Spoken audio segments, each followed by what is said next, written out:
We are coming to you from Minneapolis, Minnesota, where this afternoon WGN Sports presents White Sox baseball. It's Jose Abreu, Adam Meek, Alexi Ramirez and the Sox as they get set to butt heads with Joe Mauer and Ron Gardenhire's Minnesota Twins. Hi, everybody, and welcome. With Steve Stone, I'm Ken Harrelson as we get set to bring you Game 3 of this 4-game set. In Game 3 of this 11-game road trip, we'll have 4 here, 3 in Baltimore, finish it off with 4 in Toronto. So as you might know, Twins have won the first 2. They won the opener 4-2. We had a lead in that ball game. And we had a lead in the game last night. We lost it 5-4. But the reason we lost that ball game last night, walks. We are leading the world in walks. Unfortunately, if you're not going to score a whole lot of runs every day, and if your defense isn't the best in the league, you better not walk people, and that's exactly what this team has been doing. In fact, they've been doing it more frequently than any team in the major leagues. You see the White Sox at 283, followed by the Blue Jays, the Mets, the Angels, and the Indians. It's a whole lot easier if you stop walking guys, if you make them hit to beat you, because more times than not, as you said many times, you'll lose more games than you win. Well, another guy that's been beaten is Kurt Ichiro Suzuki. Well, Kurt Suzuki has been unbelievable against the Sox. He's continued with 3 hits last night. He drives in big runs. He does just about everything right. And last night, well, here's an example. Takes it high off the wall and runs it into a 2-base hit. So Suzuki just seems to have a magic wand. Every time he hits the ball, it finds a hole. And lifetime against our ball club, he's hitting well over 300. In fact, if you look at the numbers for a guy who doesn't hit particularly well, they're startling. 315, 5 home runs, 31 driven in 45 games, and he's going to be in there again today. So the guy they got as a defensive catcher, the guy they got to teach their younger catchers, is leading the way offensively. All right, sit back, relax, and strap it down. White Sox baseball coming your way.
welcome you back to Target Field on this sunny Saturday afternoon in Minneapolis. The White Sox and Twins just a few minutes away from the first pitch of Game 3 in this 4-game series.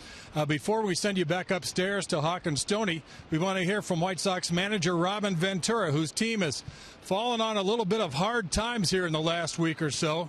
Only maybe a winning streak away from turning this thing around, and that's what I talked to Robin about just a few minutes ago. You do what you did last night, and you find a way back, and then you end up losing. Those are tough ones, but when you go on a run, those are the ones that balls fall in. There's a little bit of luck that goes with it, but you feel like you have that when you get on a run. So still grinding out till you get there. They say over the course of 162 that it all evens out. Being a player, I wish it was more absolute than that, but you keep doing it. That's part of it. That's part of what's hard about baseball is it's so long, and you wish it evened out. But you try and create your own luck, and that's part of going out, putting it in play, and just doing things better. Eventually, you see those things pan out. Robin hopes that winning streak begins today against the Twins. We'll have the lineups and the opening pitch when we return to Minneapolis in just a moment.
To you by Xfinity, your home for the most live sports.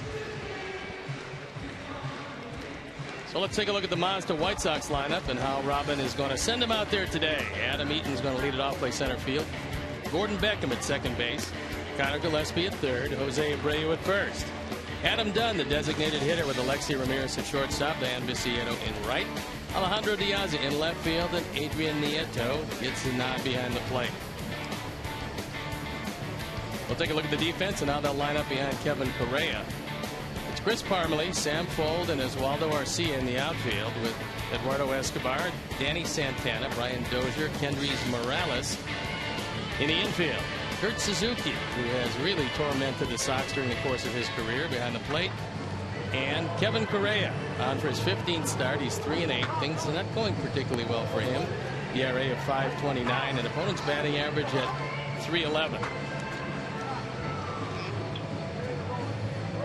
The umpires for the game today: Chris Siegel behind the plate, DJ Rayburn is at first, Mark Wegner is at second, and Andy Fletcher is at third. So it's a gorgeous day for baseball. Gone are all the rains that greeted us when we arrived here, as the Sox looking for the first win in the series, and we're ready to play baseball. I'm ready to turn it over to my play-by-play partner, Ken Harrelson. Hi, Stevie. Thank you. And once again, good afternoon, everyone, and welcome to White Sox baseball right here for WGN Sports. So happy you could join us.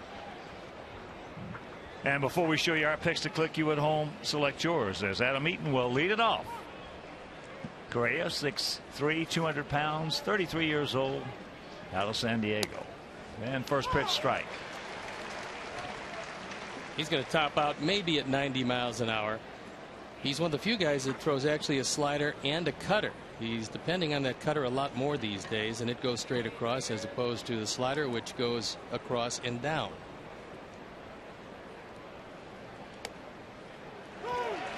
And the count 0-2. Sox come in hitting at .256 as a club with a 4.36 ERA. Sox 14-21 on the road, 21-18 at home.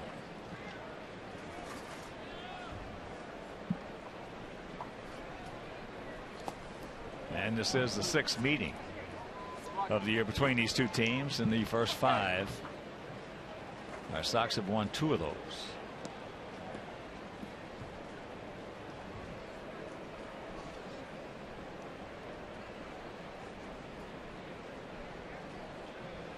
Outfield, for the most part, straight up. And that pitch is outside to even the count at 2. Here at the ballpark, 339. Down the left field line, 328 down the right field line. 377 in left center, 365 in right center, 411 to the deepest part of the ballpark. As there's a second baseman, Dozier, in front of that one. 1 out. So right now let's check out our Southwest Airlines text to click. Jimangio, our director and the crew, well, they went with the Ozzy. Steve's going with Viciato. And Paul Lamb, Rich Lamar, David Nowak, and all the great folks at Hyundai, makers of the Equus. We're going to go with Adam Eaton. And those text to click brought to you by Southwest Airlines. Find their fares online only at southwest.com. Gordon Beckham.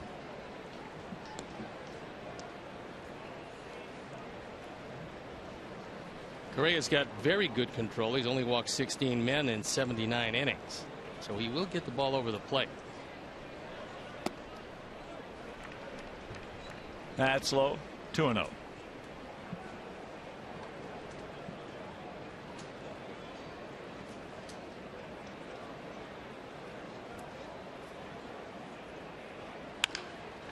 And there's a chopper 2 hopper. 2 down.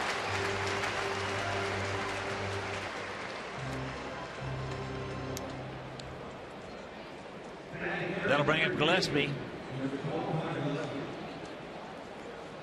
Hitting at .337, no home runs. 25 knocked in. It's hard to believe, no home runs. This ballpark, a tough ballpark for left-hand hitters. Not exactly a paradise for right-handers, but it's a whole lot easier, especially when you take into consideration that high scoreboard and wall in right center. Well, that's the difference. In left field, low line drives go out of here. In right field, they don't.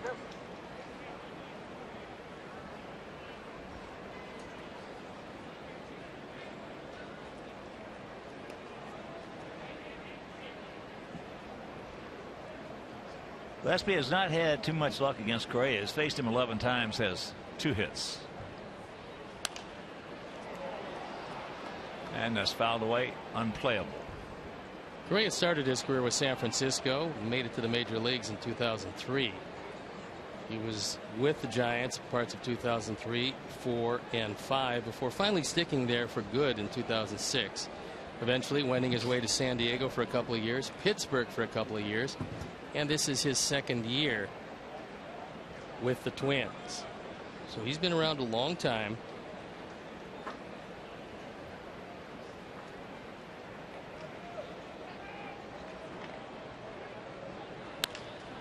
And there is a line shot. Oh, I guess by Sam Folds. So don't stop now. Keep running. He's pulling up at first base. So he will get into third.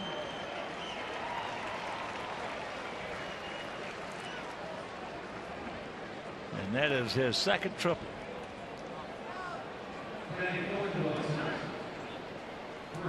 Normally, if you're going to make an attempt at taking a ball off the top of the grass, you better make sure you knock it down if you miss it. And Sam tried to get to it, then couldn't knock it down, and Parmalee had a long way to go to get this one to make sure that Connor does not get his first home run as an inside the park variety. Here's the cannon. hitting at .268, 21 homers, 54 knocked in.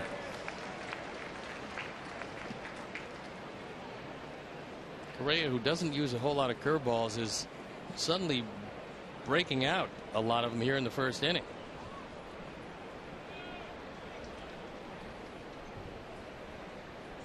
Outfield straight up, spread out about equidistance.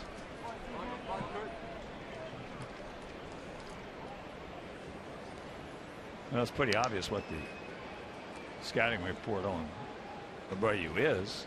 Even if you don't have a curveball, you come up with one for him. Come up with one and keep it out of the zone. If Jose stops swinging at that, and then they have to go at him in the strike zone, most pitchers are going to have problems.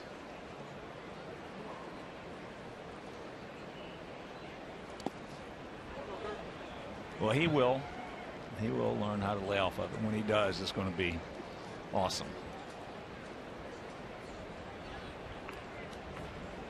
Suzuki pretty tough to get the ball by. Correa only has a couple of wild pitches this year. Kurt Suzuki has great mobility to either side and blocks low pitches well.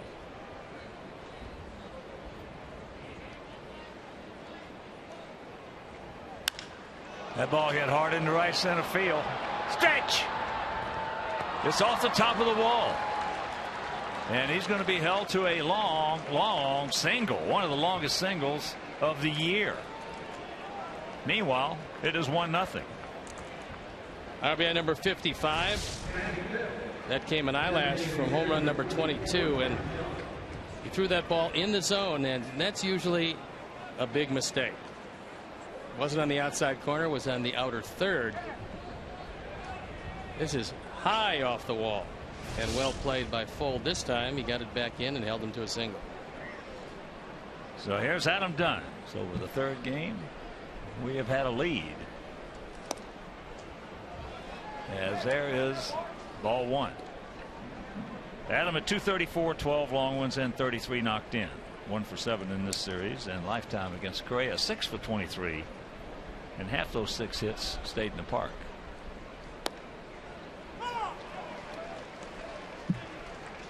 Both of those pitches right on top of one another. One was called a ball, one was called a strike.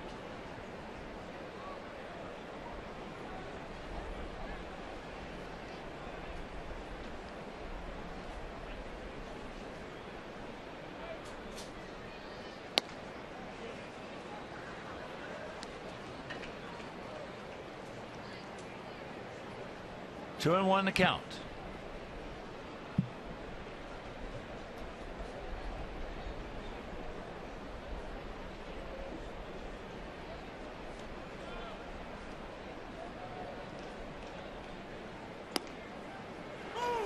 And it's even.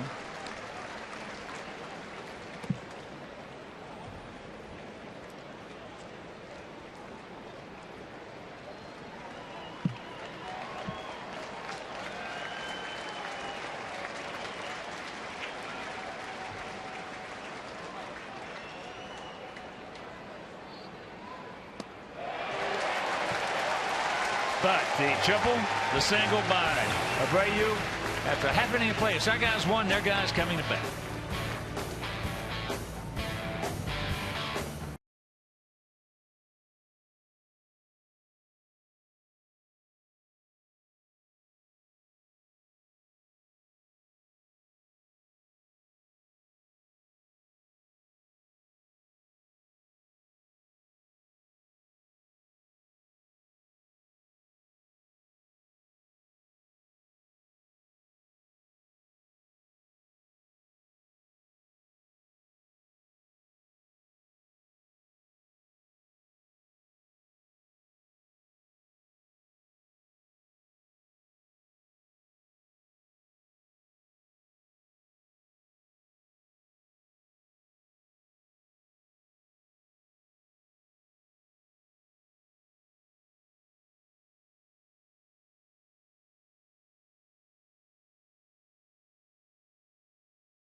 It's Santana, Dozier, and Mauer at the top, with Morales, Arcia, and Suzuki in the middle, followed by Parmelee, Escobar, and Fold rounding it out.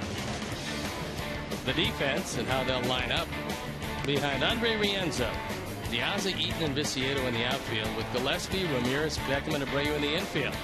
Adrian Nieto sets up behind the plate, and Andre Rienzo on the hill.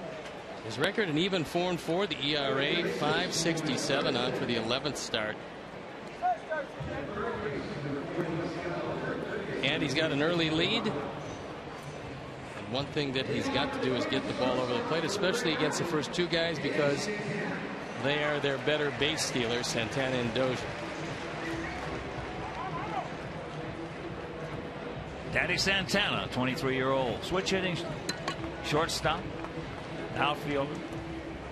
He comes in at 325, couple homers, 15 knocked in. He is 2 for 9 in this series.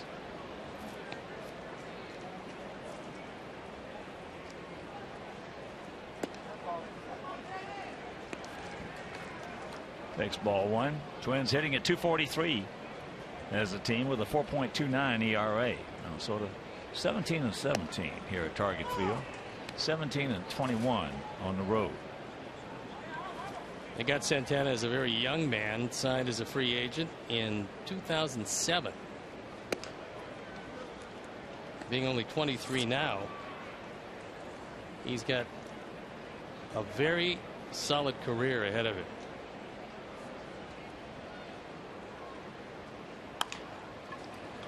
Hit softly. And they just do get it.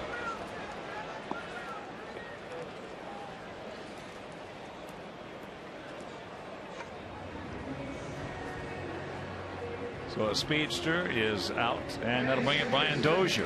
Dozier at 238 with 15 home runs and 36 knocked in.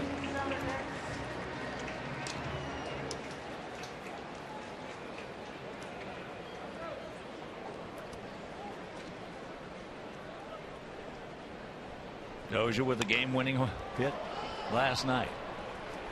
High pop-up. Diaz. 2 down.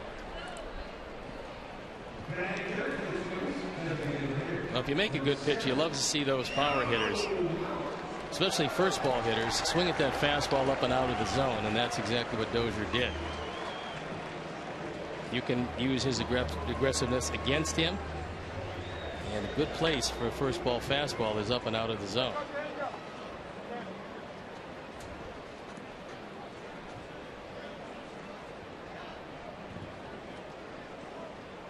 Here's Mauer at 258. Only 2 homers and only 18 knocked in here on June 21st. Pretty amazing that he's only driven in 2 runs on the road this year. And this is a guy hitting in the 3 spot every day that's got to start producing if the Twins are going to take off.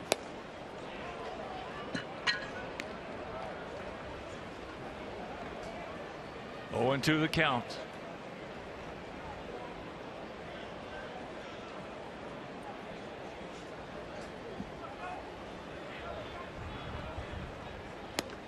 He gone, hook, and that's a 1-2-3 inning. Orioles, so after 1, it is 1-0 good guys.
Blog at WGNTV.com, sponsored by Jeff Vukovich, your local nationwide insurance agent serving the area for 36 years. To join the nation, visit jeffvuk.com. Nationwide is on your side.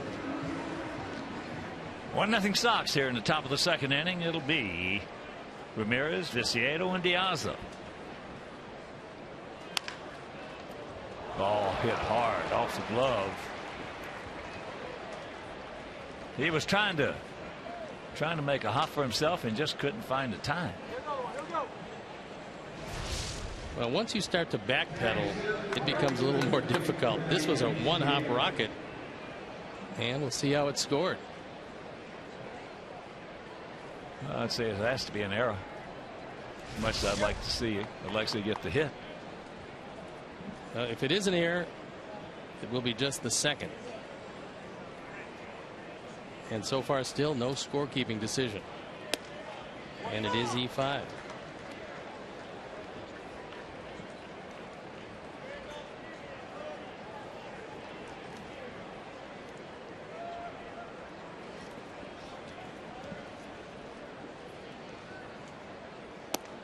Tank hitting at .246, and he has had good success against Correa.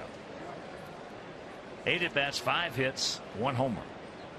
That is the third error of the year for Escobar, who's played most of the season at shortstop, now forced to move to third with Plouffe on the disabled list.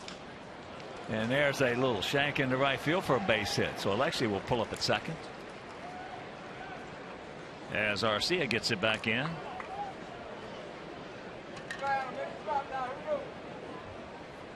So we pick up our third hit. More importantly, 2 on and nobody out, and that'll bring up Diaza. Alejandro at .210, 5 homers, and 23 RBIs.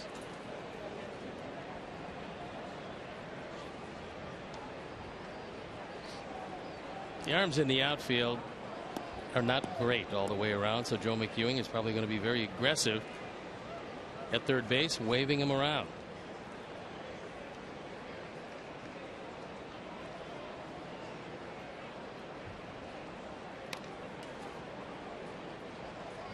Just jabs at that one and bunts it foul. The technique wasn't what Alejandro would have wanted if he was indeed going to sacrifice, which apparently he was trying to do. Get the bat out there in front of the plate, and you actually catch the baseball with the bat and bunt it right at Escobar.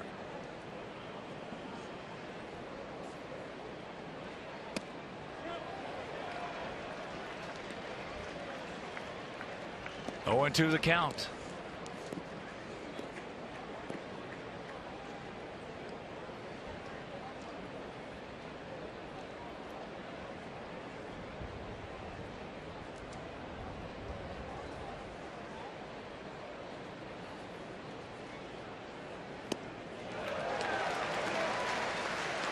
One out.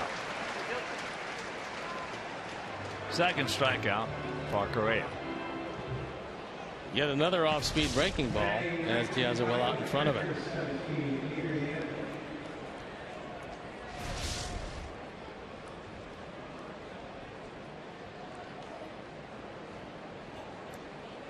That'll bring up Adrian Nieto at .275.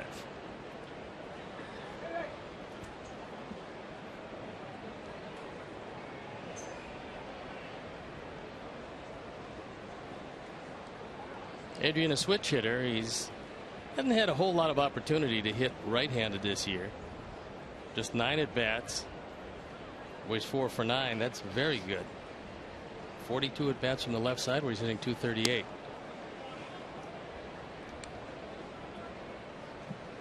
He takes ball 1. Third of this 4-game series and third of this 11-game road trip.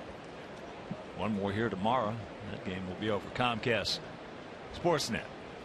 Then it's off to Baltimore for 3 and Toronto for 4. Nieto's got the catbird seat, 2-0. Last year, the Twins starting rotation had a .526 ERA. That was last in the major leagues. And lately, under Ron Gardner, who you're looking at, starting pitching has been a whole lot better. They were actually brilliant in Boston, and they got swept. They limited the Red Sox to 5 runs in 3 games and lost them all. That's hard to do.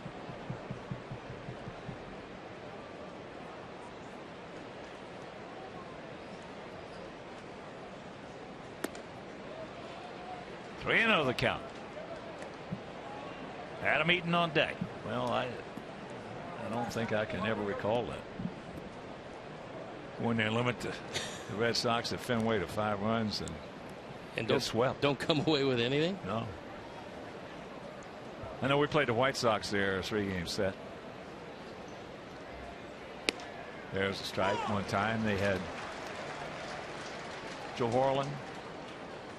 I think the rotation was in that 3-game set was Horland, Peters, and Tommy John. We didn't score many runs, but we won a couple of games. I don't know how you lose 3. Well, you lose. You're just not hitting the baseball at all, but they've been hitting it pretty well here. That's out of play, so a full count. Yeah, I think we won 1 game. I think Tommy John was the guy that beat us. We beat Horland, I think, 2-1, and Peters 1-0 or something. And then Tommy John shut us out, I think, on a 3-hitter.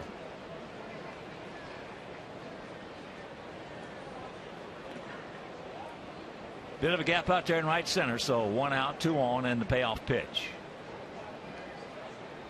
And there's ball 4. That will load him up.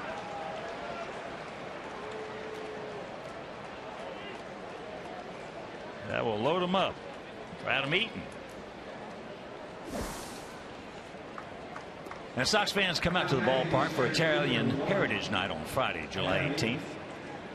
The Sox are offering specially priced tickets to everyone with Italian heritage, their family, and friends, starting at $10 for lower level seats. So to purchase, visit whitesox.com/Italy.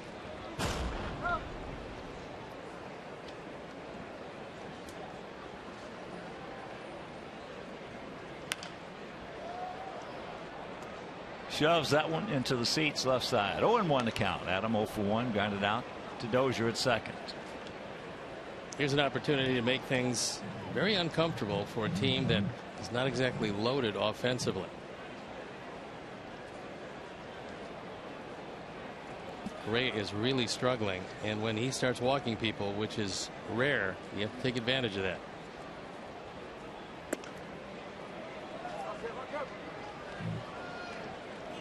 Yeah, as a rule, when you get an error leading off the inning and you later on in the inning you get a walk, should score a few. Yeah, you should score a run.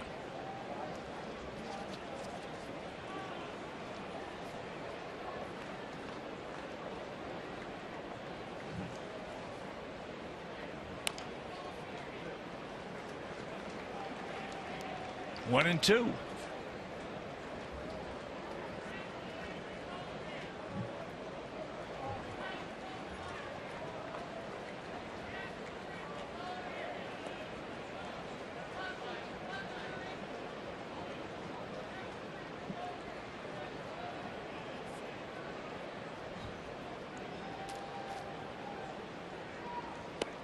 Try to backdoor him.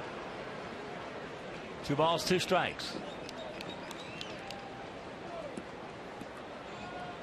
With the bases loaded, Adam has been,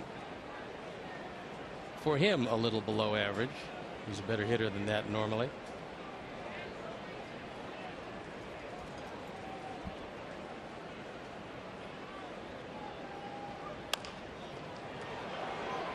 They're going to come to the plate, get the force. Good play by Dozier. Well, a good thought, because you don't want to concede the run early, and there's no way you can get 2. So as long as your momentum takes you toward the plate, you might as well get the force out. You're only going to get 1 out anyway. And they cut down the lead runner. So that'll bring up Beckham. He grounded out to short.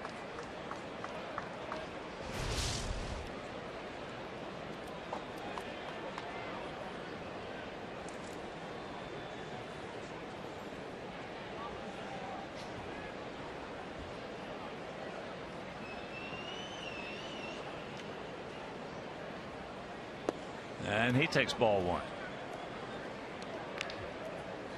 Well, we had a big spot in the ball game last night. We had 2 in to tie it, had the bases loaded, 1 out, and hit into a double play.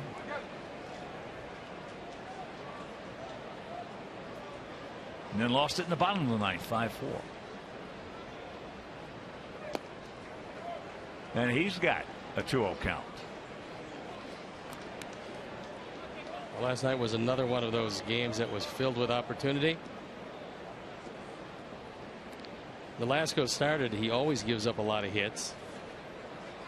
And he didn't have a 1-2-3 inning in any of the innings he worked. He only went 5 1/3, and yet just 2 runs. They were 2 homers in the first inning.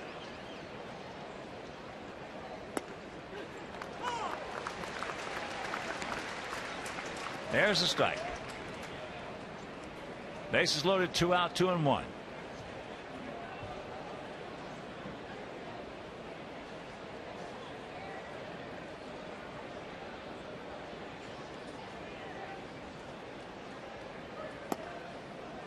Three and 1. Don't help him out.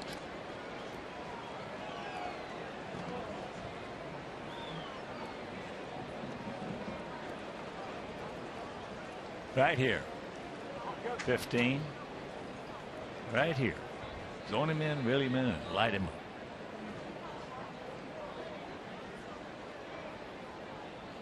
And he got hit. That hit him. So Diaz scores. Oh, check that. Viciado scores, and it's 2-0. That one, after it got a piece of Gordon, looks like it got Kurt Suzuki in the left shoulder blade.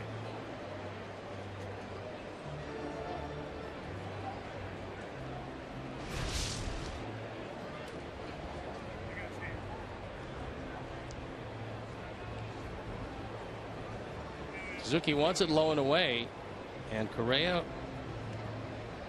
gets Gordon off the right forearm. And then got him like. Yeah, got him pretty solid. Throat, just below the throat.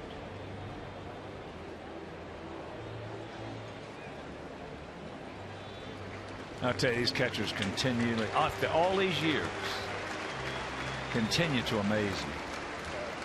Catcher's got to be the toughest guy on the field, because if he's not going to hold up over the course of a season as much abuse as he takes behind the plate. Well, the toughest catcher I've ever seen was Pierce. I mean, he put himself in a mindset that he was almost immune to it, just immune to it. Just, I don't care if it hit him in the throat, I don't care if it hit him in the shoulder, wherever it hit him, he just let it go. And that's hard to do. It is really difficult to do. So it's 2-0, and here is Gillespie. Hit a low line drive into center field. Sam Foll dove, tried to make the catch. We got by him for a triple. And there is ball 1.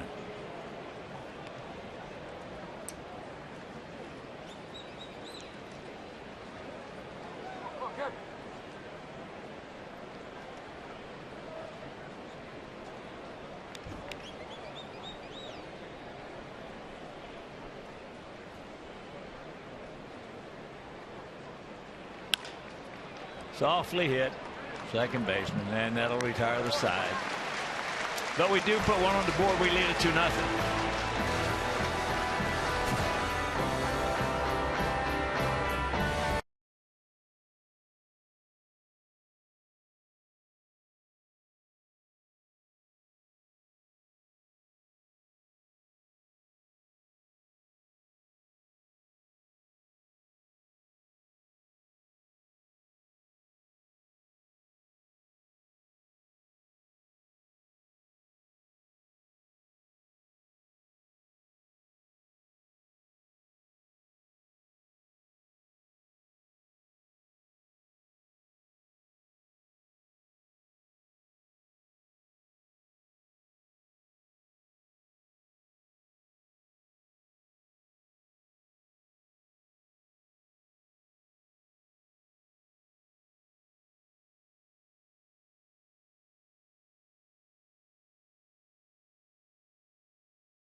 Bottom of the second. You're just tuning in. Could be more. Now there's the toughest catcher right there. In case Kurt Suzuki can't go, this young man is ready to go. He's on point. All he wants is for Gardy to point to him and tell him to get in the game. It'll be Morales, Arcia, and Suzuki.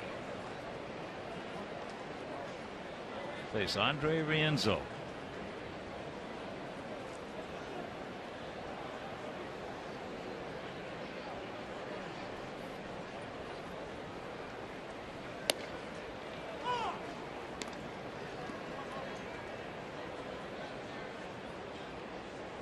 Morales was just signed. He's played in 11 games and doesn't quite have his stroke yet.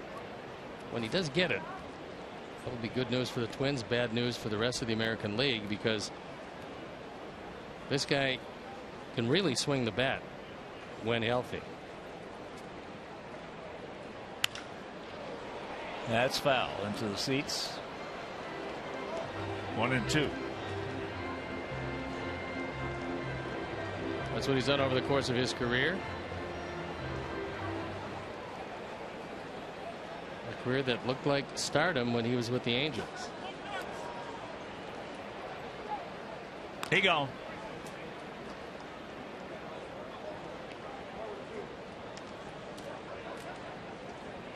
So one out to the right fielder, Oswaldo Arcia.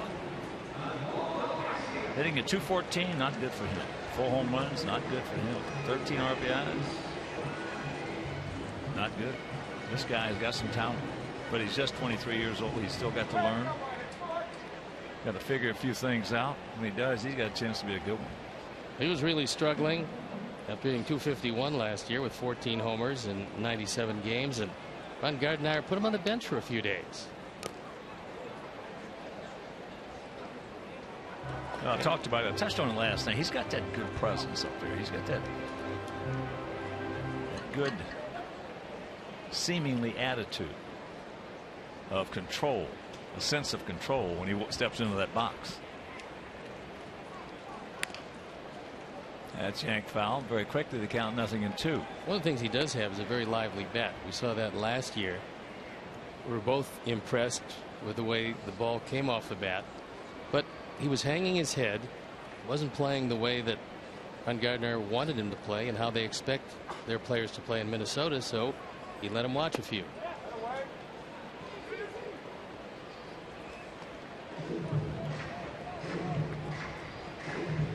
One and two.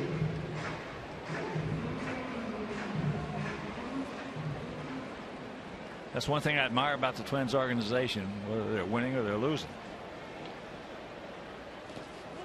Hook. He gone. 2 down. 3 strikeouts in a row, but one thing, when you sign with Minnesota and you come into this organization, there are certain standards that you will comply. There is no non-compliance, so to speak. No, and Gardy picked that up from Tom Kelly. No question. And no question about it. They've had that for a long time. Longer than anybody else in the American League. I don't know about the National League, but certainly in the American League. And that's, as I said, that's one thing I've always admired about this ball club.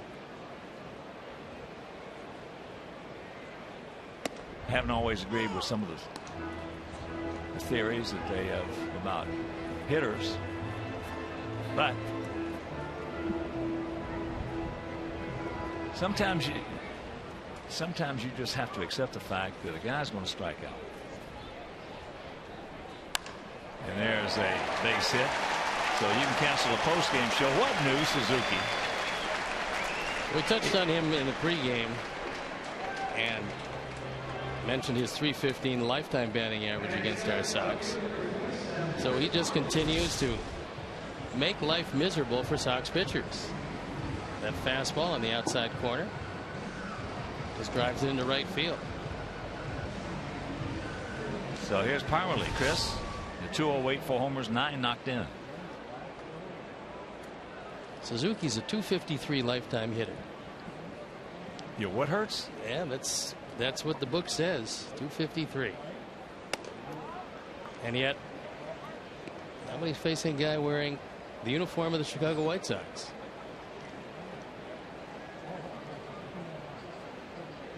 Getting back to the Minnesota and their mandates for players. It's an organization, even at the big league level. You don't comply, they will send you down. And that's the only way you can control a player's attitude today is by playing time. You can't do it with money because they make too much money. You can't do it by finding them. But you can do it by taking playing time away from them. And that's what they will do. It doesn't make any difference who you are. No, that usually gets a message across, and that's why Gardy put RC on the bench for a couple days. A few years ago, not too long ago, they had a very talented youngster, Alexi Casilla, second baseman. He wasn't hustling. Gardy brought him in, mentioned that with the Twins we do hustle. A couple days later, Casilla sacrificed bunt and carried his bat to first base with him as he trotted down there. Next day he was back in the minor leagues, and they got their message across. As he should have. Yeah. 2 balls, 2 strikes, 2 out here in the bottom of the second.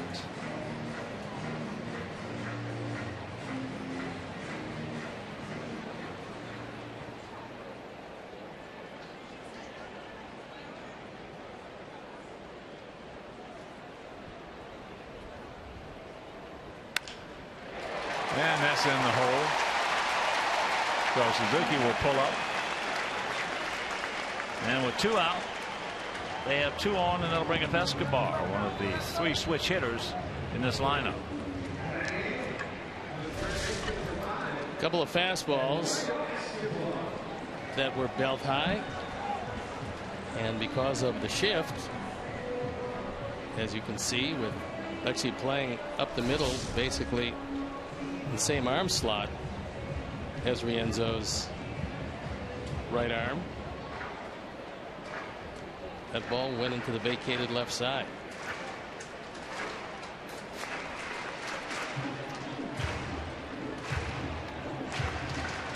Eduardo hitting at .299, a couple of homers, 16 knocked in. Had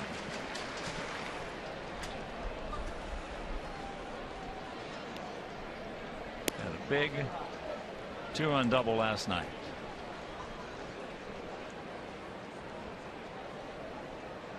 With first and second and 2 outs, Twins hitters have come through 18% of the time.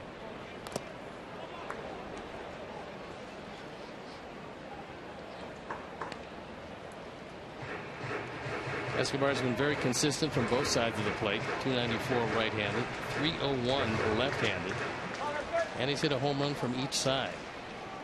They play him straight away in the outfield and pretty much straight up in the infield. Alexei, first base. So everybody's safe. That'll be a base hit.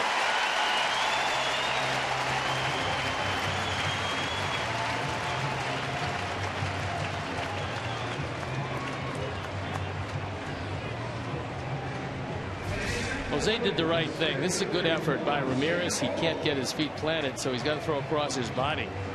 And what Abreu does is what a first baseman has to do. When you can't get the bag, you have to block the baseball.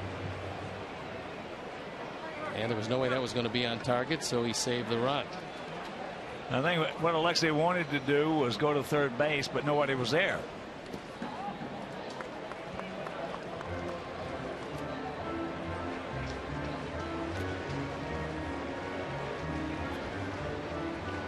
So here's Fold. Hitting at .208, a homer. He's driven in 8. Takes the strike to even the count at 1. Aaron Hicks, their former #1 draft pick, got hurt diving for a ball. There was a hole in center field, and now Fold is taking over. Ball gets away, but no advance. Adrian jumped on that ball quickly, and for a moment Suzuki thought he might have had a shot, but realizing that he is not the fleetest of foot, he went back to third. No, he's no Ichiro. No. Speed-wise. No. Adrian jumps on this one.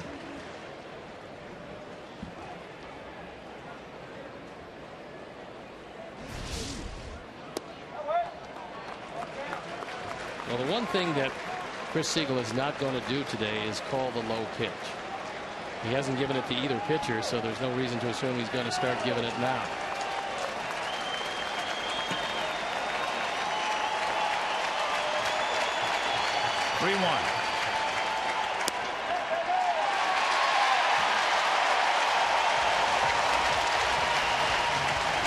And it's a 2-1 ball game. All this with 2 out, nobody on. 9th run batted in for full. Bringing Don Cooper out from the dugout. He's probably going to tell him you're not going to get the low strike. No, there's no doubt about that. You take a look at the 4th pitch, which was close, and the last pitch was lower than that, so you're certainly not going to get that either. But every umpire is going to have his interpretation of the zone, and the pitcher, the catcher, and the hitter are going to have to adjust to it. All you ask is be consistent, and Siegel has not given either guy that low pitch.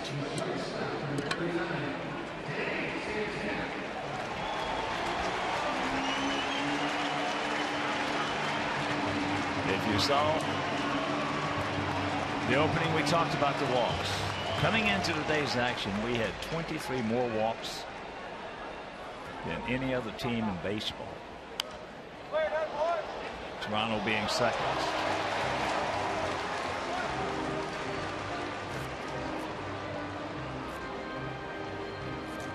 That is one of a few categories that you do not want to lead the major leagues in.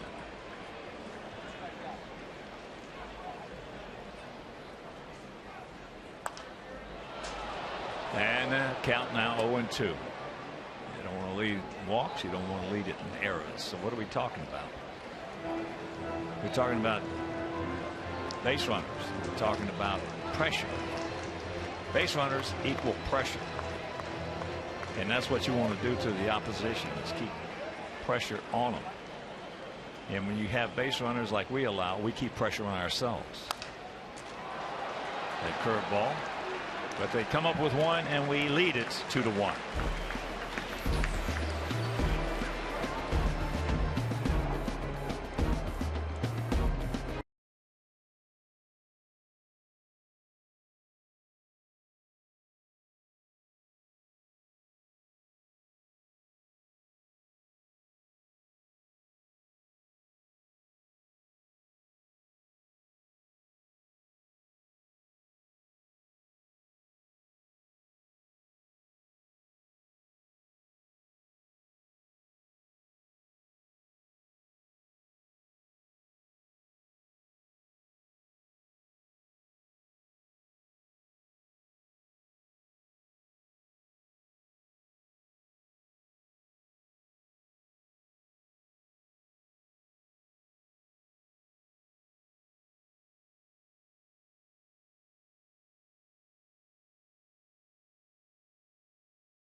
Lead it 2-1. It'll be Abreu, Dunn, and Alexi. Cannon and an RBI single in the first inning, high off the right center field wall. Longest single we've seen all year.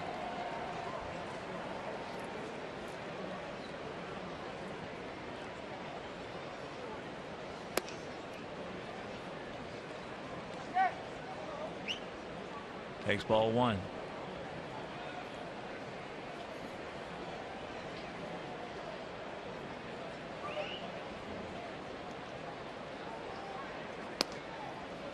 Jose came an eyelash from doing something you very rarely see done in this ballpark. A right-hander taking it up over that scoreboard in right center field. And you have to really be astonishingly strong. And he is that. Because he just missed. 3-0. As you can see, home runs. He's third in the American League. Runs batted in. Tied for fourth. And slugging percentage at the top.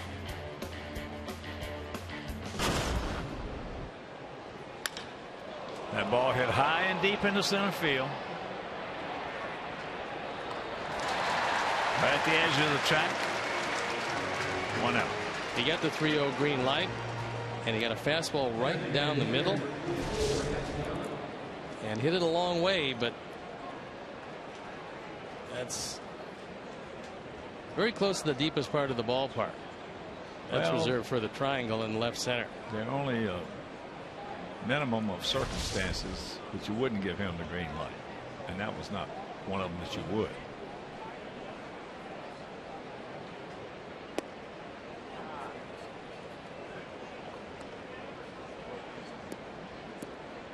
Those good hitters, the Cabrera's and Ortiz's, guys like that, when they want to swing the bat, you let them swing the bat. 2-0. Correa's had very much uncharacteristic bad control today.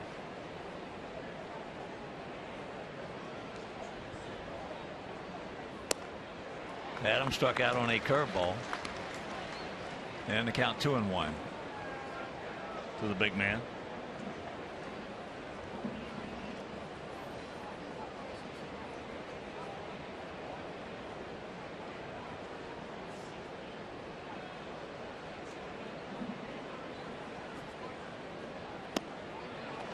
And while we have a moment, we're going to send out a big White Sox thank you to all the Sox fans that attended the garage sale. Scott Reifert and Amy put it on. Christine Lowry put it on. Garage sale. And said it was very well attended and a huge success.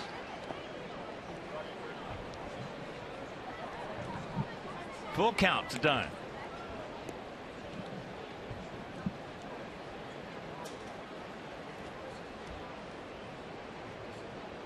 Sure, there are some terrific items to be had at that thing.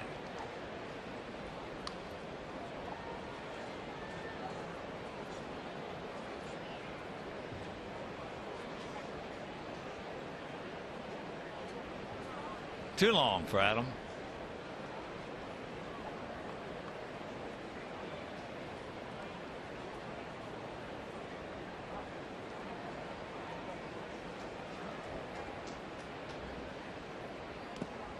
And there's ball 4. So he went 3-0 on Brayu. Walks done. That'll bring up Alexi. Alexi hit a hot shot down to third that was bobbled by Escobar for an error. When a guy with excellent control on any given day is not showing it, he doesn't have a whole lot of confidence in the stuff he's bringing to the mound on that given day. And it looks like Correa not really happy with the way the ball's coming out of his hand today. First pitch strike.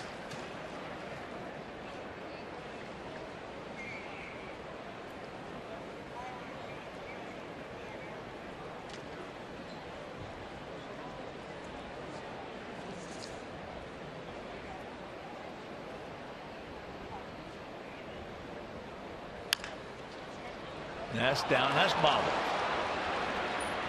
So everybody's going to be safe on the second error.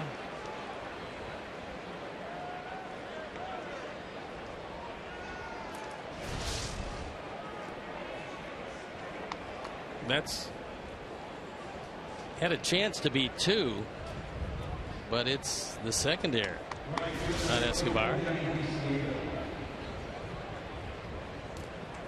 And that digs Gray into a big hole.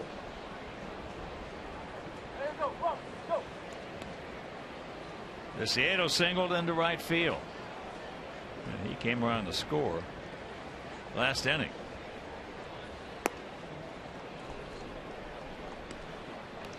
Takes ball 1.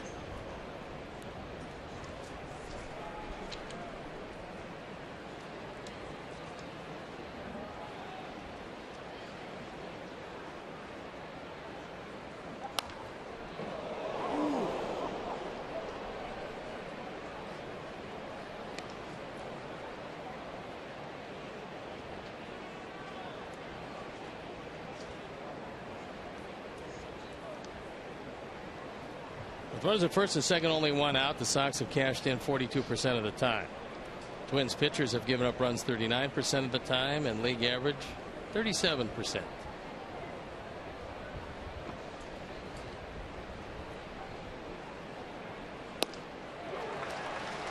Swings at a bad one. Way off the plate. And he's in the hole 1-2.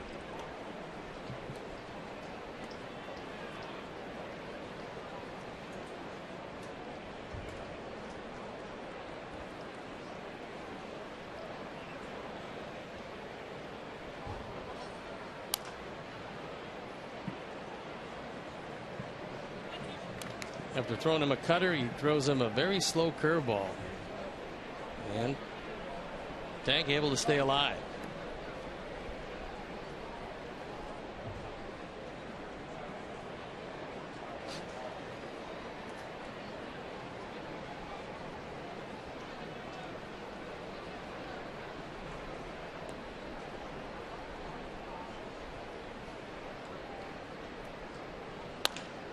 Uh-oh.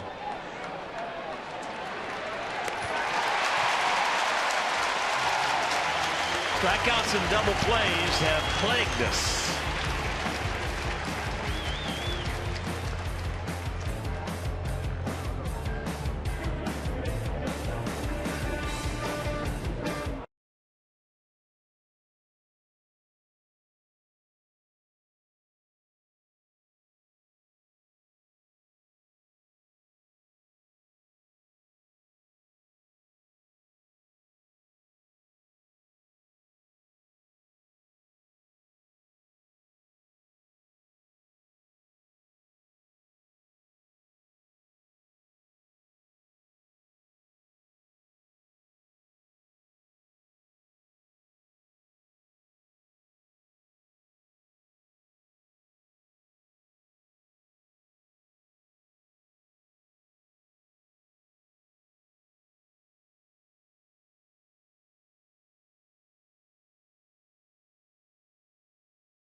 WGNTV.com and click on the Game Zone banner for updated stats and information. The Game Zone is powered by St. Xavier University. Tradition and innovation, this is where they meet.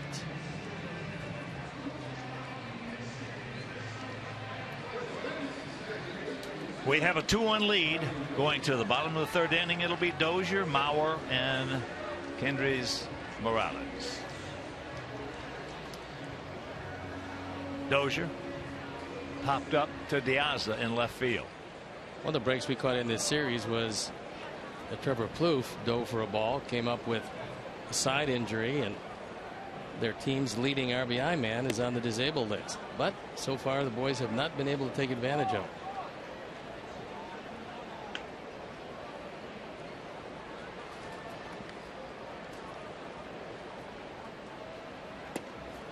So with Plouffe out, Dozier is the leading RBI guy, playing at 36.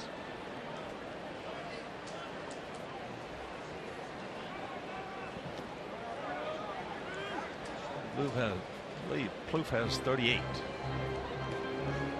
He does indeed. Just about when it looks like he's about ready to take off, he does get hurt, winds up leaving the lineup for a while, but he should be back. He'll be back pretty quickly, as that is not an oblique problem, and consequently it's going to heal.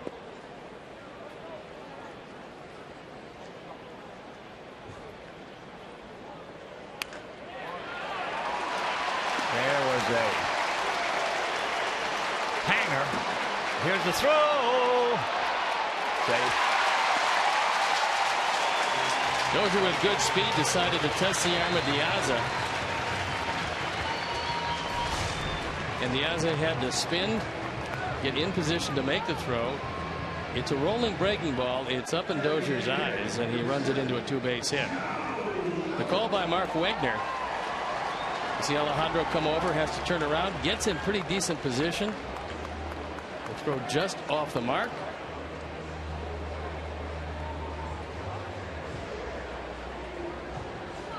And here comes Robin, and he might want an appeal here.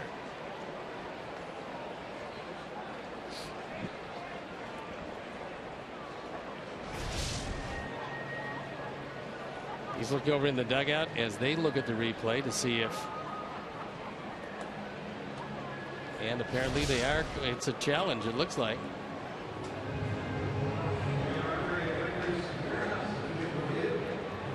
Looks like he's safe.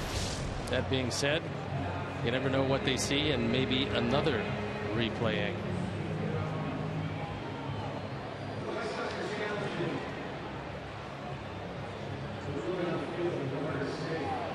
If he got him on the foot, he's out.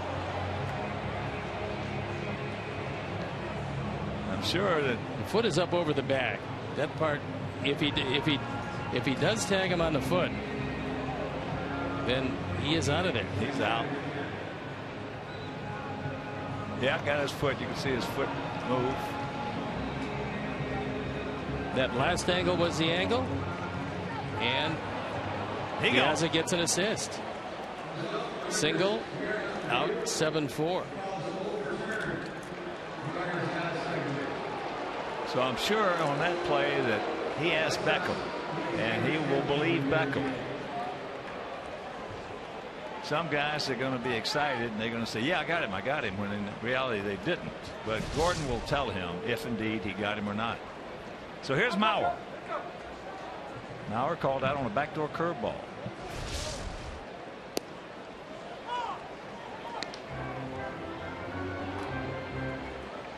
That's the way Robin was as a player.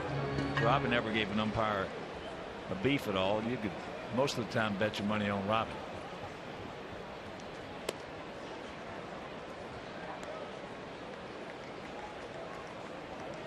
One and one.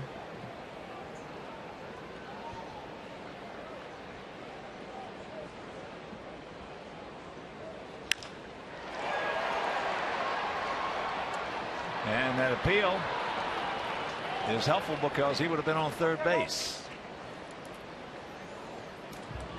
2 down. And Sox fans, Summer Fun Day is Wednesday, July 23rd at 1:10. Our Sox are offering specially priced tickets to day camps, park districts, daycares, summer camps, sports camps, and their friends and families. Groups of 20 or more all also receive a free scoreboard message. Tickets start at $10 for lower level seats. So for tickets, visit whitesox.com/fun.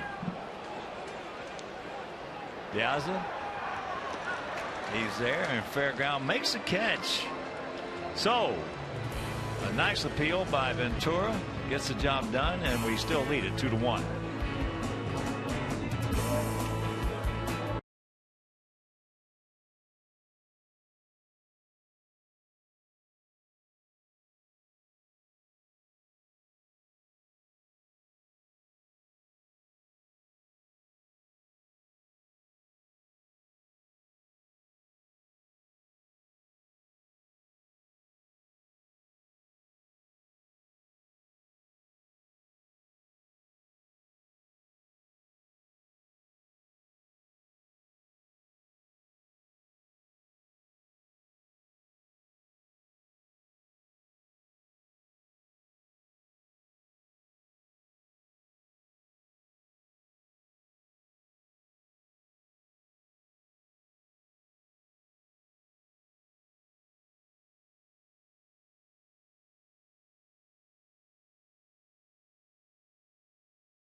1, 4, and 2 for their guys.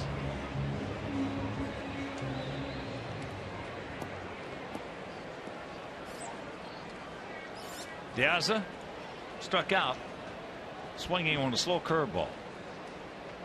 3 left-handers to face Correa this inning.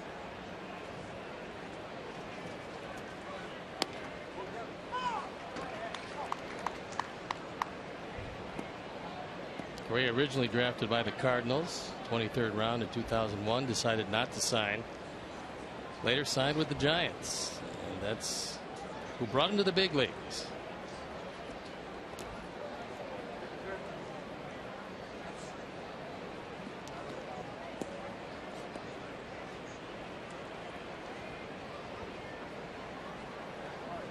You can see his major league record, 14 under with an ERA over 4.5.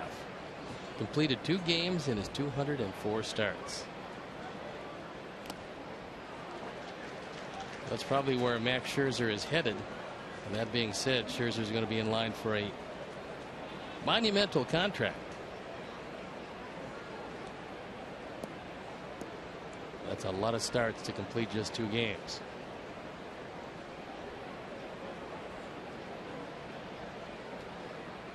One and 2 the count to Alejandro.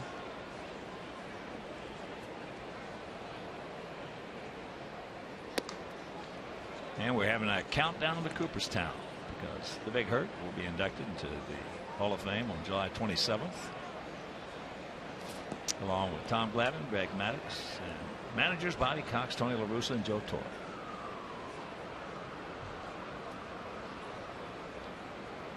Franking some great. Yeah, there's a little breaking ball hit softly to second. So 1 out. Frank is one of only 4 guys in an exclusive club. Only 4 players in Major League history with a career 300 or better, 300 average, 500 home runs, 1,500 RBIs, and 1,000 runs scored in 1,500 walks. And the other 3 are Mel Ott, Babe Ruth, and Ted Williams. All 3 of those are left-handed hitters.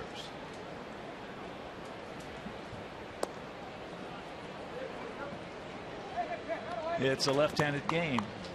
Always has been, always will be, as Nieto drew a walk and a good at bat, which helped get us to that run in the 2nd inning.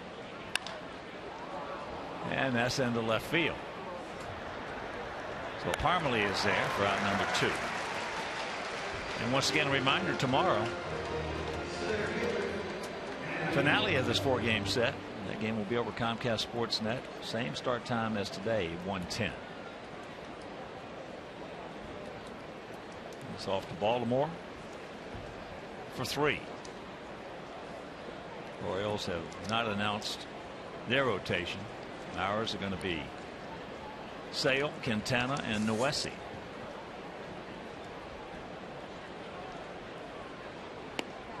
Breaking ball strike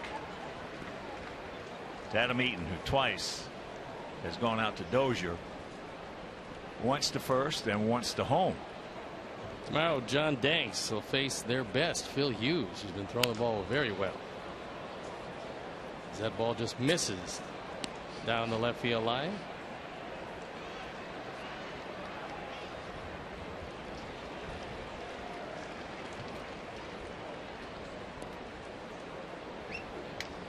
The Twins felt like everybody else in the Central that they were in contention, and that's one of the reasons why they signed Kendrys Morales.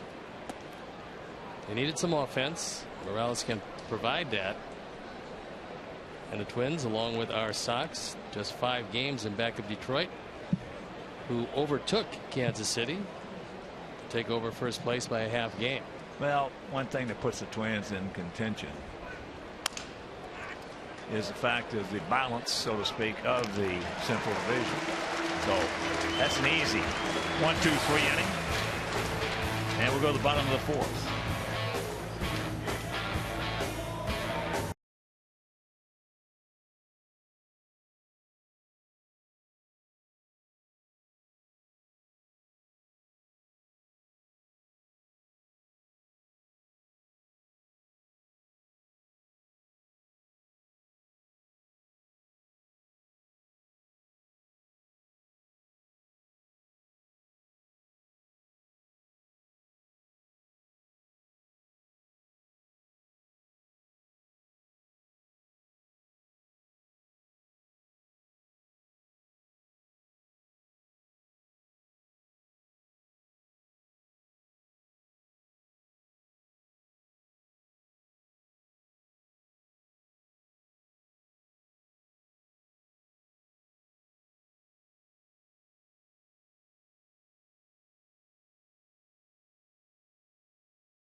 here in the bottom of the 4th inning. It'll be Arcia, Suzuki, and Parmalee, the first 3. Arcia originally signed out of Venezuela as a 16-year-old, and that reminds us that the international signing period is going to start on July 2nd. Best player this year is shortstop, or the guy rated #1, Dermis Garcia. And a lot of people believe that it'll be Yankee money, upwards of $3 million, that will get the 16-year-old shortstop. They're going to need one. Last year for Derek Jeter. And the Yankees are playing pretty good right now. First pitch strike. Oswaldo struck out swinging at a curveball.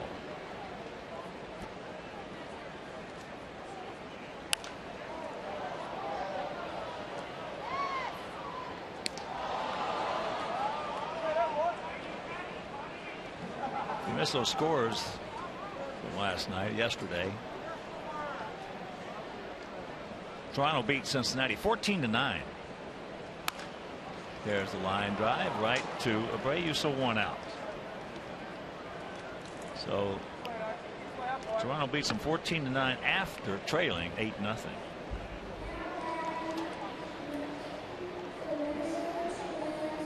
And teams with an 8-run lead in the past 5 years had a combined record of 1,158 to 6. That's a pretty good record. I don't think I'd like to be on the 6 end of it, as Cincinnati was. Suzuki singled, what new, and scored, what new. Take strike 1. One of the few low strikes that Siegel has called. I think that's what Suzuki is talking to Siegel about. Well, the only thing the catchers can say is, look, if you're going to call that one, and make sure you call it from my pitcher. Give it to my guy. It will be okay.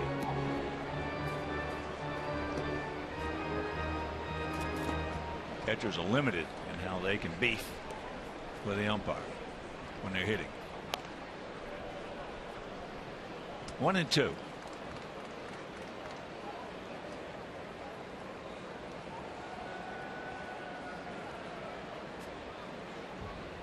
Boy, what a beautiful day. Not a cloud in the sky. Wow. Yesterday and today,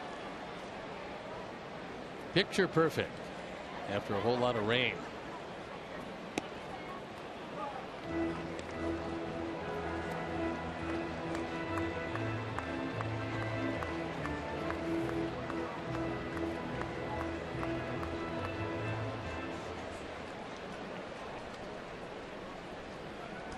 Two pitch.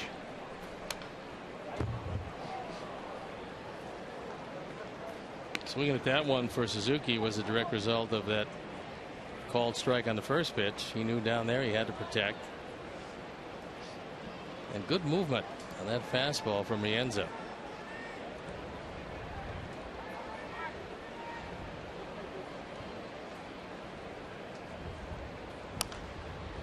And that's popped up.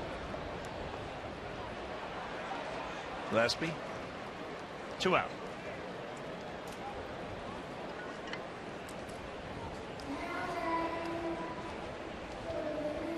Sox fans, did you know that you can rent out suites for individual games? Well, our Diamond Suites can host a variety of needs, seating as few as 10 and all the way up to 100 people. So each single game package includes a basic food menu as well as beverages and parking passes. So to purchase, visit whitesox.com/suites.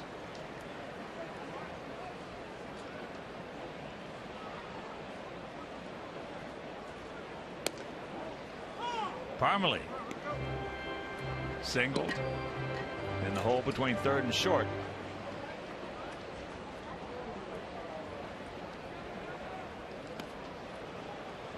Because of that base hit, they're not shifting near as much this time as they were last time. Last time, Ramirez was playing well up the middle, back almost in back of second base. This time, he's just shifted over at shortstop about 10 feet.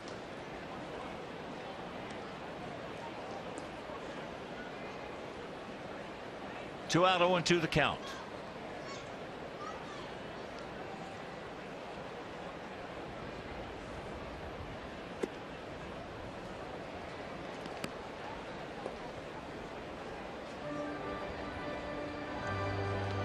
You're just tuning in. We scored 1 in the first, 1 in the second. They scored 1 in the second.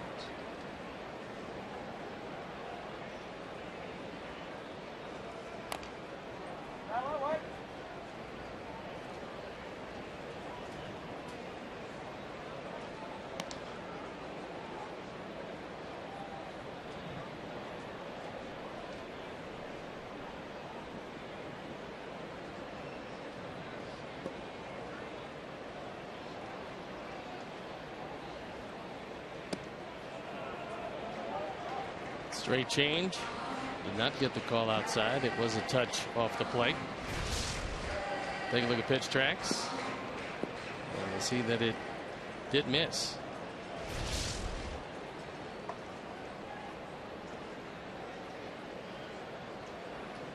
Escobar on deck as Rienzo with the 3-2.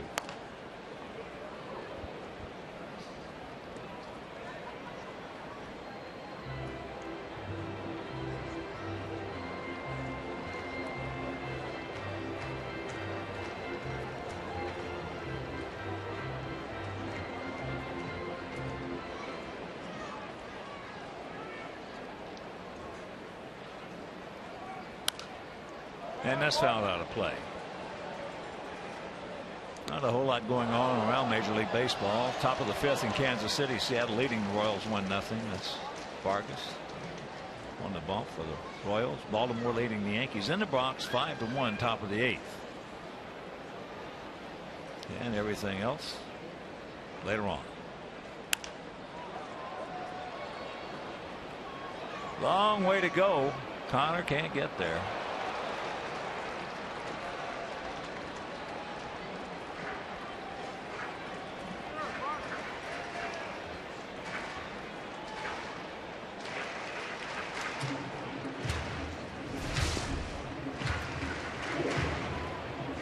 If Ramirez was not playing up the middle, normally he probably gets to this one, but a really difficult play for third baseman running that far and looking back up into the sun.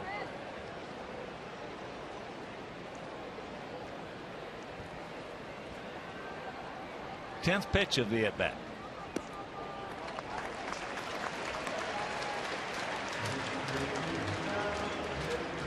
So the second walk issued by Andre. The first one forced in a run with the bases loaded back in the second inning. So here's Escobar. He had an infield single.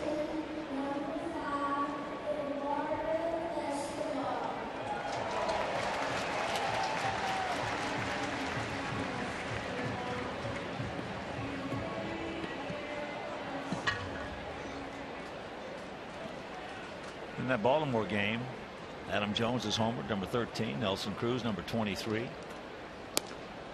As there's first pitch strike. Teixeira, homer for the Yankees, number 12.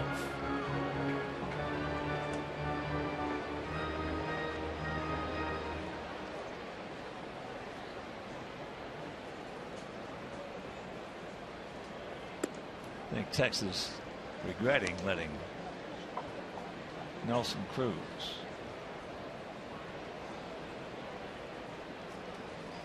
get out of town.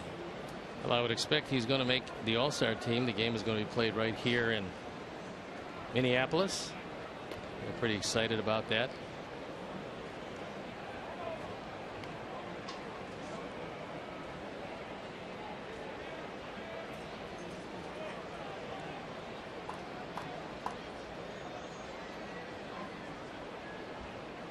One.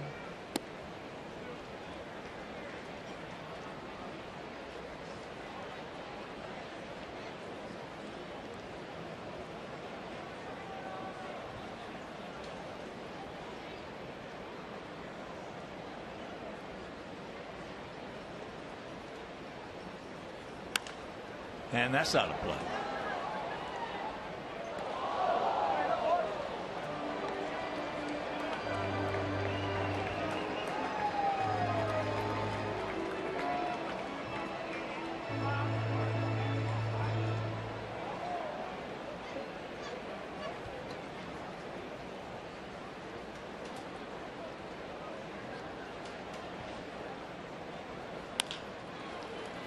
And that's sucked up by Abreu. And that'll retire the side. So we'll go to the 5th with a 1-run lead.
St. Paul area. Something special about days like this in this town. It's always been one of my favorites to come to. Way back, I started in 1963. They were playing out in Bloomington.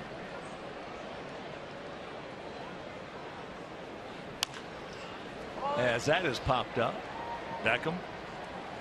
No, for 2 with an RBI.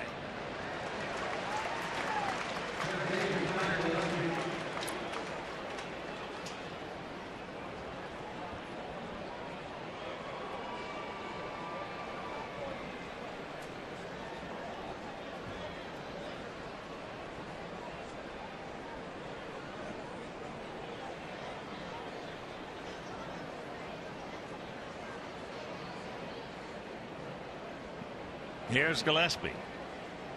Grounded last time. Out to second. First time up. Tripled. Hit a low line drive into center field. Samfool came in. Dove. Could not block it. Got by and far that 3-base hit.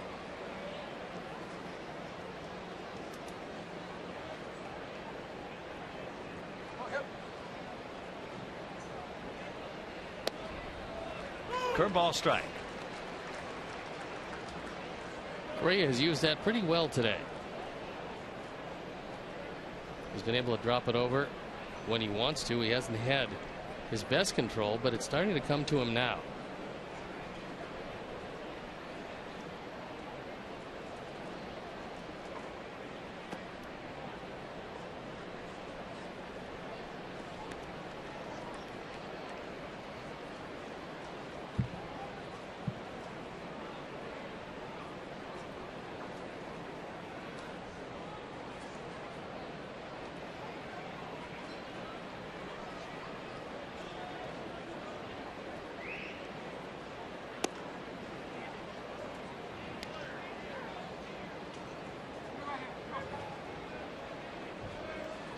Where you tried a backdoor cutter, missed wide.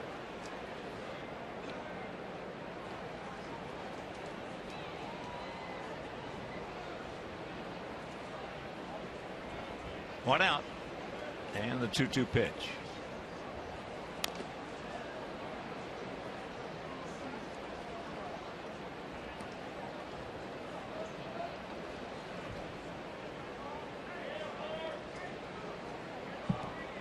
Bolt is playing fairly shallow in center field and a couple of steps into left center. The big gap is in right center.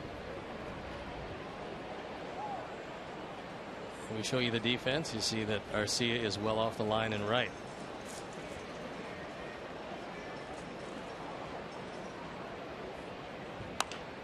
Off the end of the bat, just a little soft ground ball. 2 down.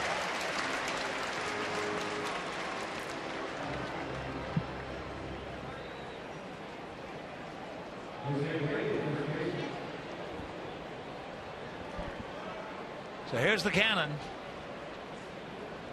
RBI single in the first. He went out deep to center, leading off the third. That was on the 3-0 pitch.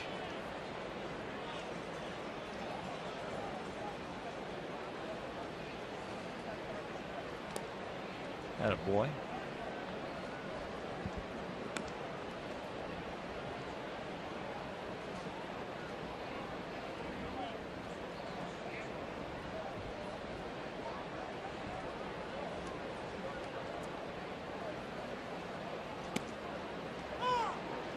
Count evens at 1.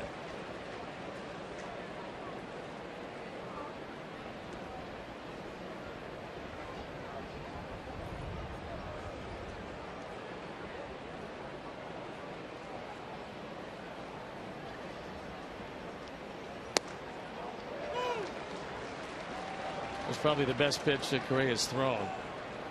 Got it up to 91 and put it pretty much on the outside corner, just above the knees. He's very rarely reached back and gotten a fastball at that velocity to this afternoon. And there's a solid single to center. Coming with 2 out, and that'll bring it done. Correa not happy with himself because he got a cutter up in the zone. And Jose, hard to get out if you keep it in the zone up. Especially when you're trying to get it low and away. Probably happy that that one stayed in the park as hard as he hit the first 2. You got that right. Adam struck out and walked. But he is now 6 for 24 lifetime off Correa with 3 homers.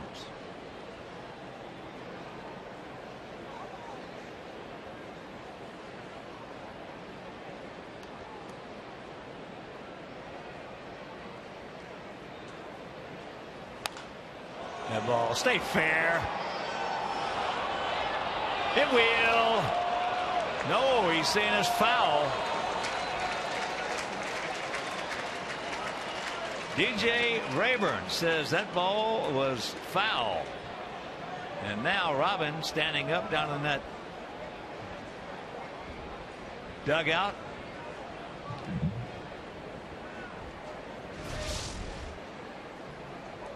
Take a look at it down the line. DJ Rayburn is watching it. See if the ball disappears. No, you can see the ball all the way. If you can see the ball all the way, it's on the foul side of the pole. Yes, it is. If it disappears, well, wow. It's a home run, and that was pretty close. That was very, very, very close.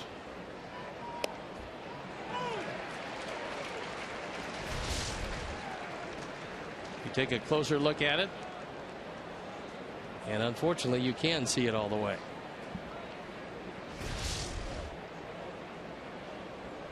Very close to his 13th home run of the year. More importantly, add to that 2-1 lead. Just did get a piece of that one.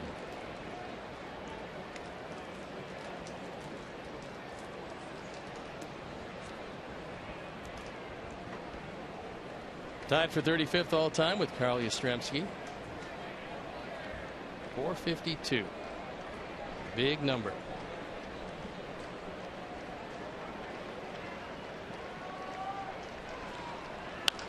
And there's a base hit into left field going right with it. Attaboy, Adam. Yeah, it's about half the size of Adam Dunn.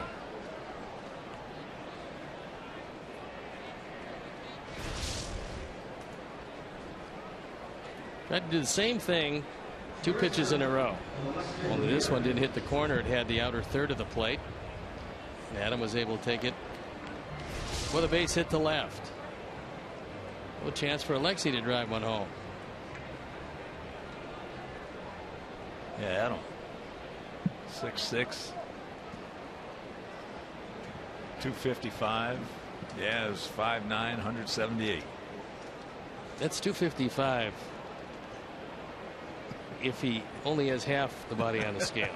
He's a good 275. He is a huge man. Yeah, he is. As here's Alexei. Twice he has hit the ball sharply down to third, and both times Escobar booted it for errors. I think Esfuerto, Escobar probably thinking maybe he'll hit it someplace else. Escobar normally really good hands. Yeah. Watch out. Ball had a lot of spin on it. But that will retire the side. Morales makes the play. We're halfway home, leading 2-1.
Two to one. It'd be Sam Fall, then back to the top of the order with Danny Santana and Brian Dozier.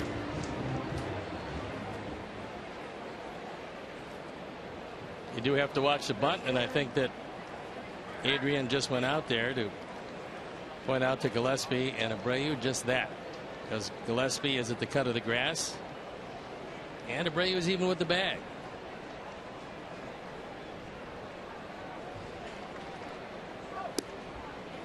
It fakes the bunt and takes a pretty good pitch for a ball.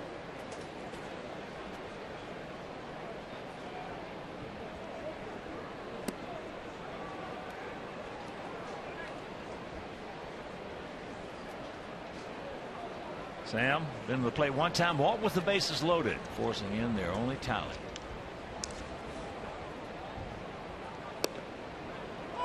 And there's a strike.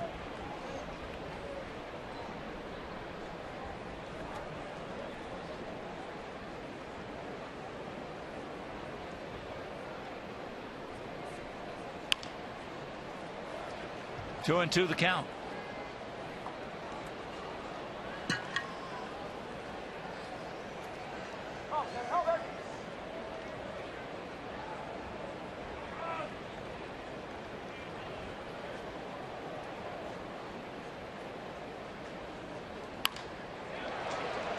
That's right at it. So out number 1.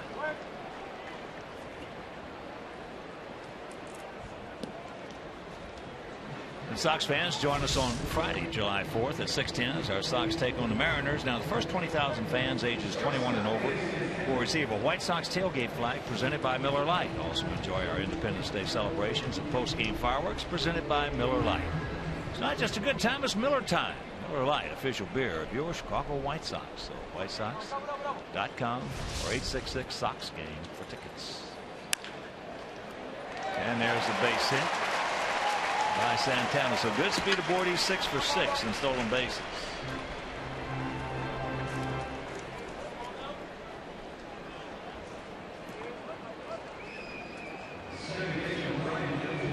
Santana was playing a whole lot of center field, despite the fact that he is a lifetime shortstop.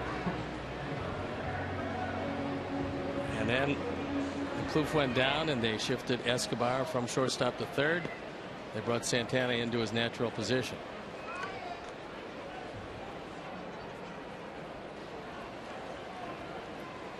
Dozier has popped up to left.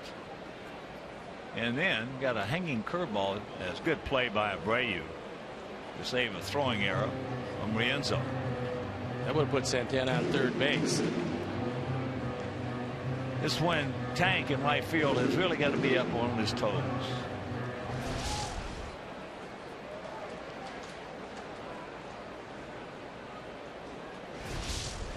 Watch out.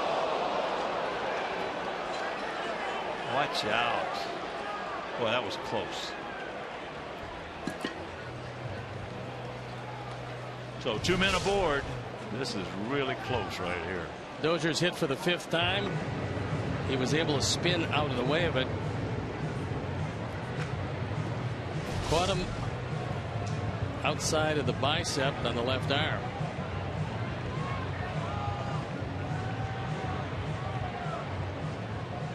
It's a good thing he turned. That ball could have hit him right in the face.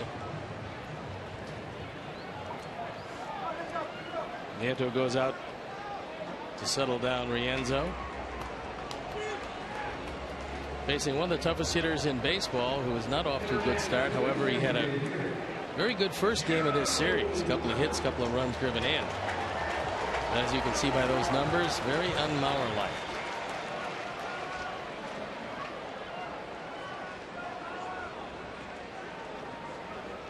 Well, Mauer has struck out 54 times in 265 at-bats this year. As opposed to 2010, he struck out a total of 53 times. Yeah, earlier in his career, he made contact with just about everything. Last couple of years, he's been striking out much more, and you see his career against the Sox. Just about like his career against everybody.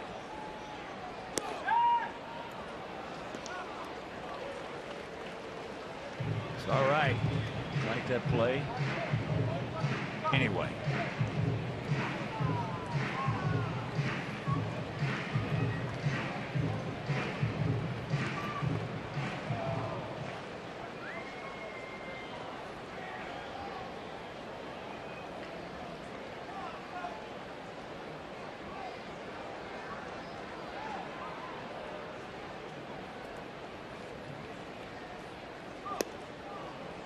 And the strike makes the count 2-1.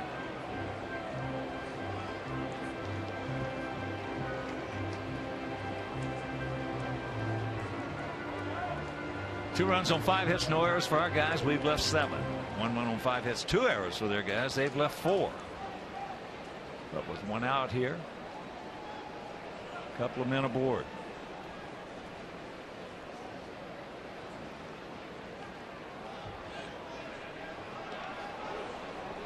It's all right. Like that play.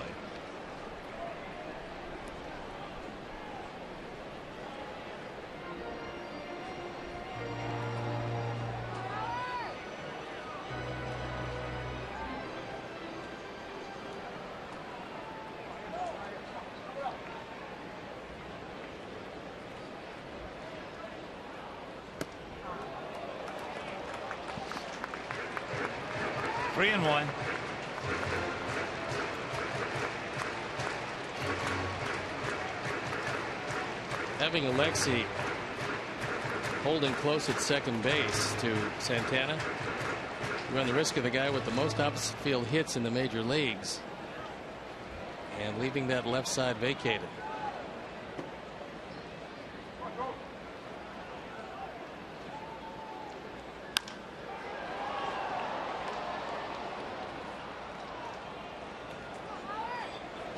Scott Carroll loosening in the pen.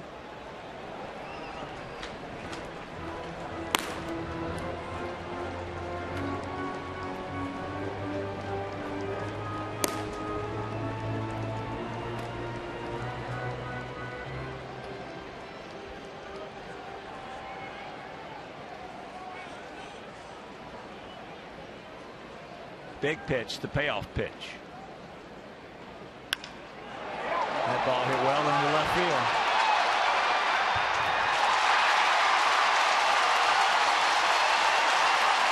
So that's going to score a pair, and the Twins take a 3-2 lead.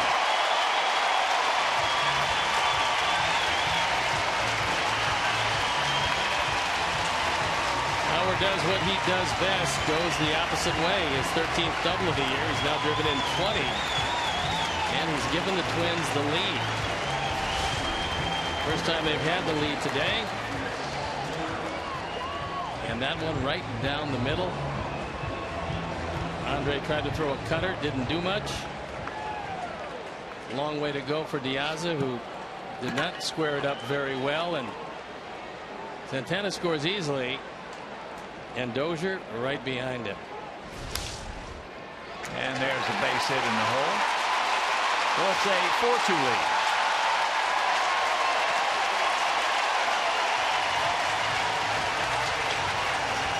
Just the 5th driven in this year by Morales, who's playing in just his 12th game.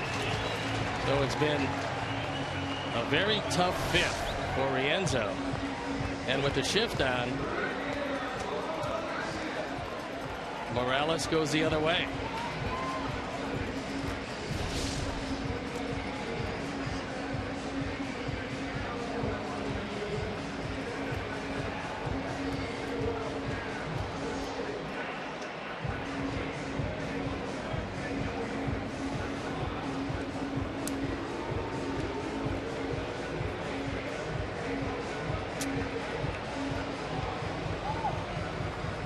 Stoppage if they have the head out there. Hit the ground. So the Twins with 3 across so far here in the 5th.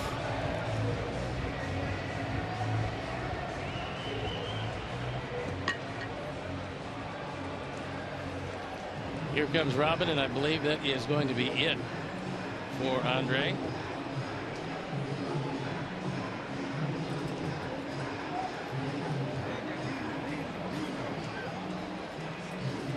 And he has made the call to the bullpen, so as Rienzo steps out, so will we, and be back after these messages.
inning and gives way to Scott Carroll.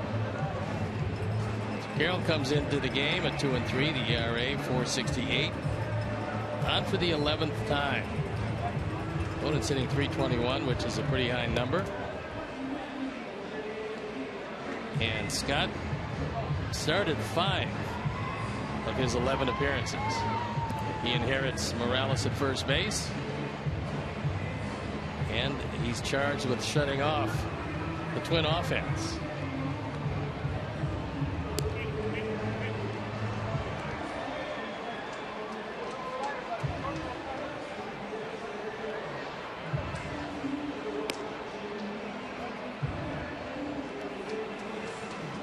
Joe Mauer had 16 runs batted in this entire season heading into this series, and had 2 in the first game and 2 this game so far. So here is Oswaldo Arcia. Struck out and lined out hard to Abreu at first.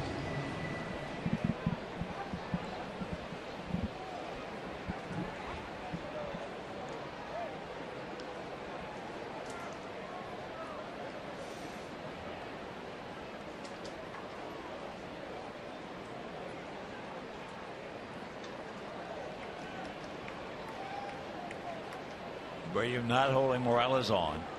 He does not have good speed. And there is ball 1 to Arcia.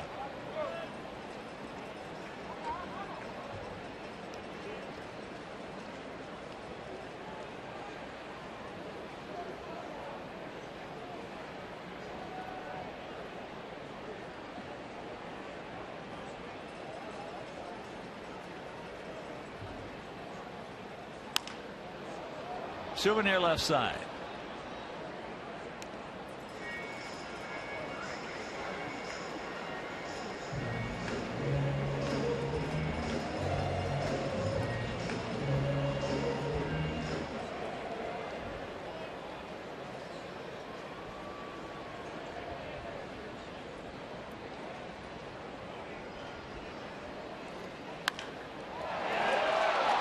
Deep in the center. Right in front of the fence. Well, that shows you how lively the bat of RC is.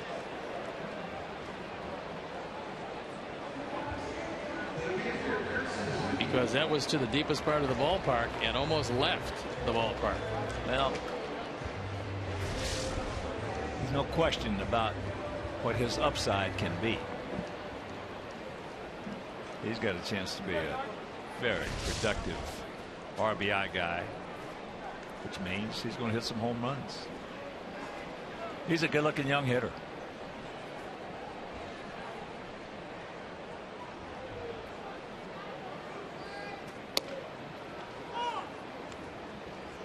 Suzuki takes strike 1. He's 1 for 2 with a run scored.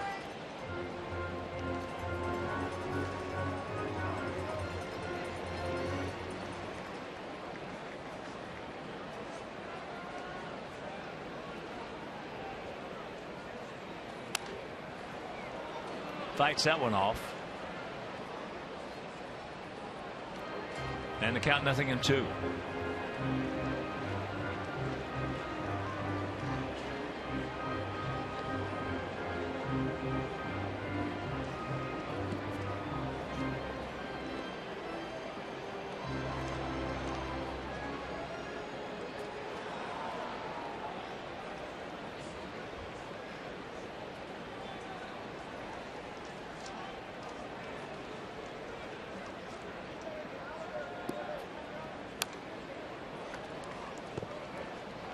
Defending that plate.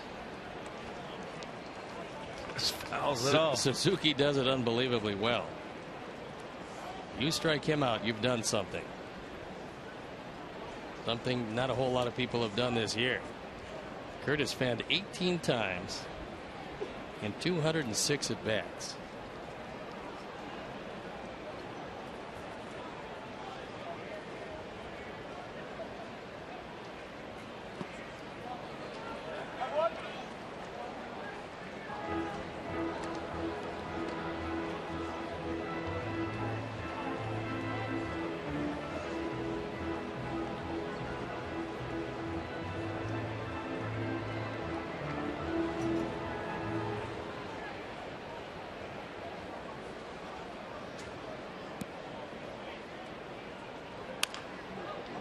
And that's chopped foul.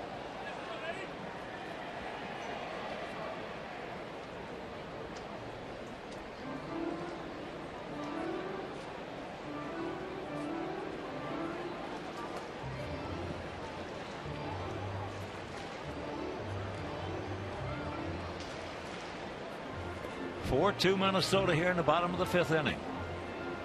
Each and every one of these games has been 4-2 Minnesota at one point in the game. And that pitch has popped up.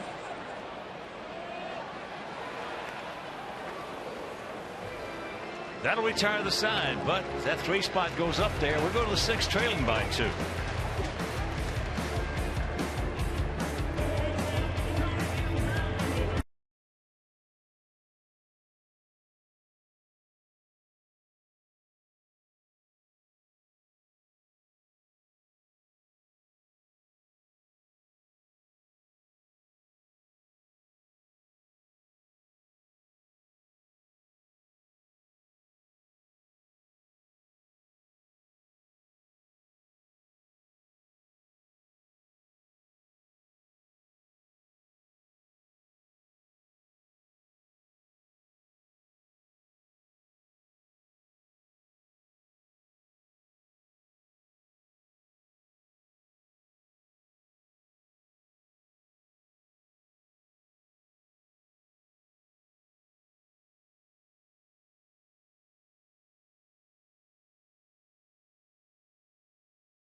His family is working.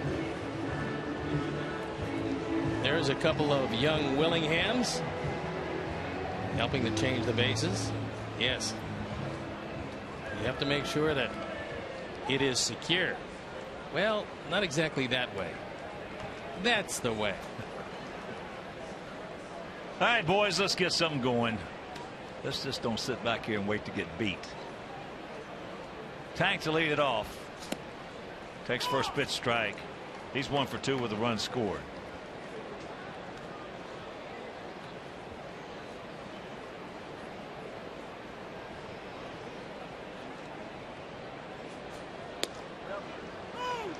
And last night, although Perkins did give up a couple of runs on 4 hits and blew the save, something he doesn't do very often, he's very close to 90% over the last 2 years in saves. So you just as soon not get to him.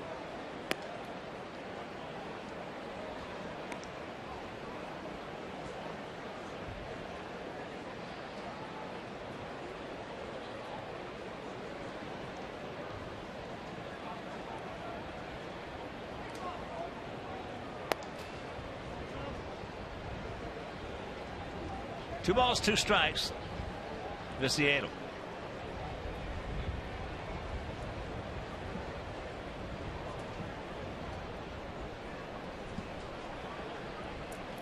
Correa has only averaged 5 1/3 innings per start. So this is about where he runs into some difficulty.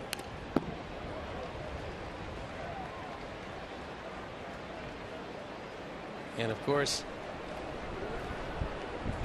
Ron Gardner knows that, so Guerrero and Dunsing start to loosen in the pen. Well, in the last couple of weeks, we've been helping some of these guys of that ilk get over the hump. Go a little bit deeper than they would normally go. Oh, sure. Yeah. Yep.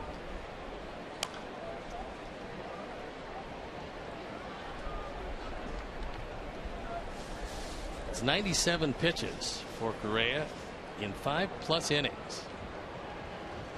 And yet, only 1 earned run.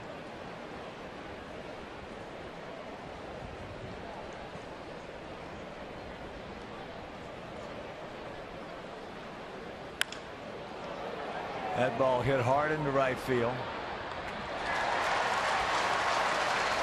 But Oswaldo is there. 1 down.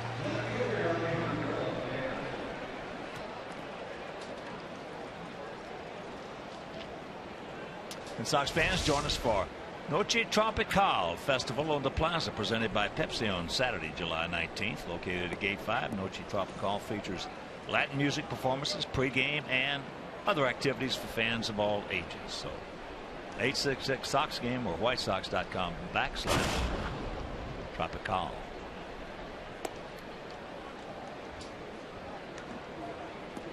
Diaz has struck out and grounded softly to second.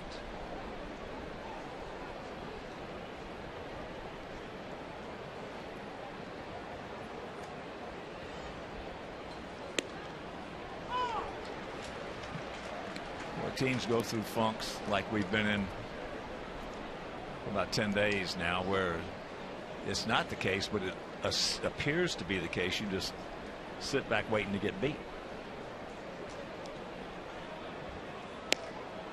Well, it certainly has a whole lot to do with, if your offense is lively, then you're running the bases and you're doing a whole lot of things. You're drawing some walks, you're scoring a few runs. If you don't do that, it does look like you're sitting back. I mean, everybody is trying just as hard when you're playing like this as they try when you sweep San Francisco in the 2 games. Yeah. It's not working out as well.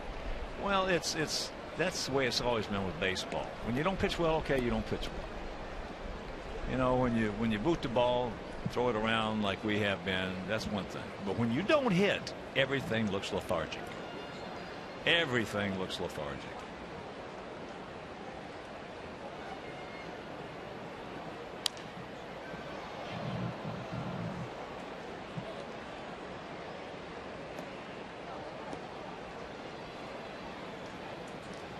Two and two.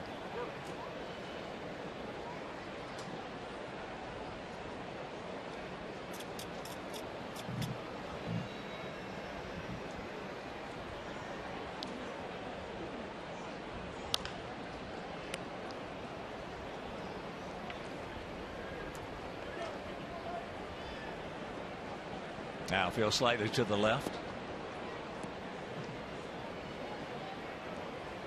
Yeah, when you were leading the major leagues in runs, especially late in the 7th, 8th, and 9th innings like we were, and huge in the 9th inning, boy, everything is hunky-dory. Snappy, exciting, everybody. Scoring late runs. Number one, obviously wins you a whole lot of games, but also it just gives confidence to the ball club that regardless of what the score is, you're never out of it. And then you go through a period where you find yourself down a couple of runs, wondering how in the world you're going to push them across.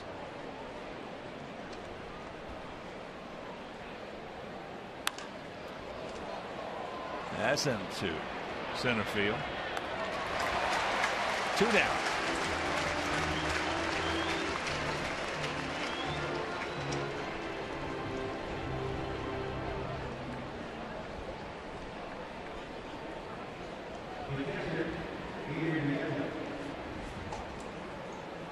So here's Nieto. He has walked. That was a good at bat. Figured in us scoring a run in the 2nd inning. Then he went out to left field.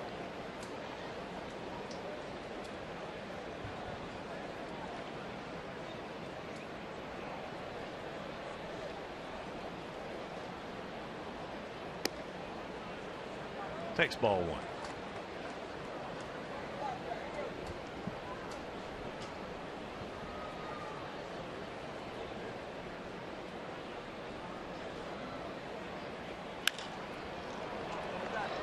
That ball hit into deep left field. Meanwhile, that's a 1-2-3 inning, and we trail it 4-2.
Doing the things you love. So visit Athletico.com and start defining your pain-free inner athlete today.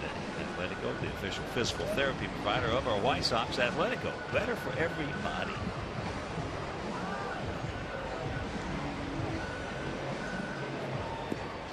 Scott Carroll, who was on in relief of Andre Rienzo, got the bottom part of the order, and he's really got to hold them right there. 4-2 deficit.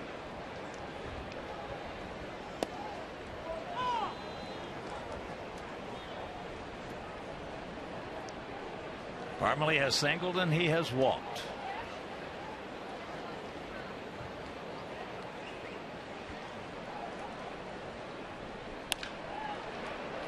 And that's a hang woofing. 1 out.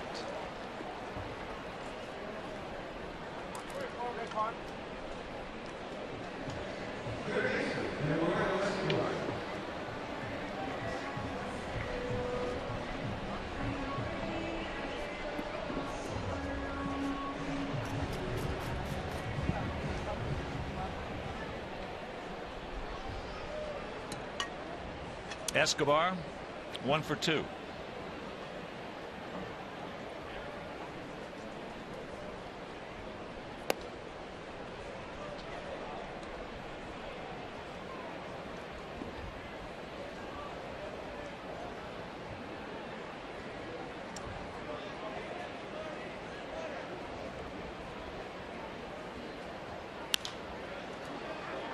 High pop up Alexei. Now Diaz takes the heat off. Makes the catch for out number 2. Much easier play for Diaz, looking up in that bright sunshine with no clouds at all to help you. Would have been a tough play for Alexei. Back to the infield trying to make that one.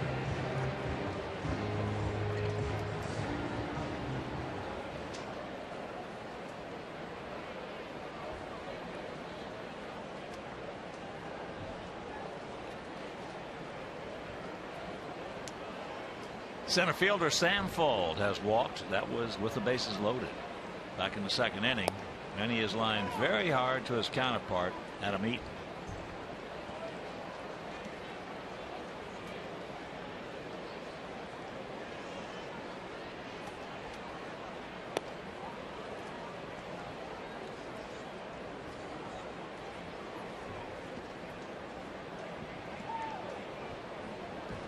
That Seattle Kansas City game, bottom of the 8th inning at Kauffman Stadium, tied at 1. Kansas City lost their leadoff hitter. Nori Aoki went on the disabled list, and that's not going to help him any. He was playing pretty well.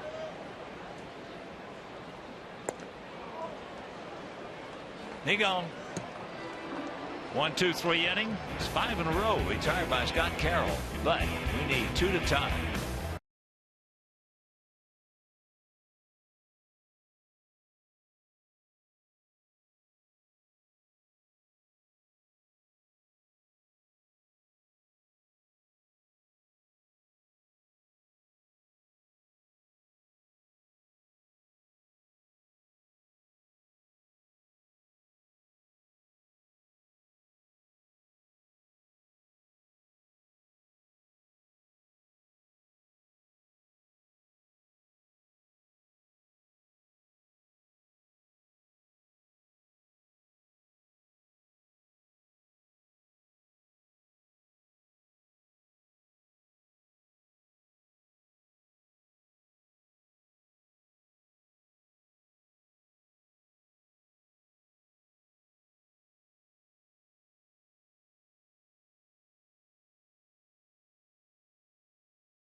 Kids Club presented by the University of Chicago Medicine Comer Children's Hospital. Now members will receive cool gifts, free tickets, and much more.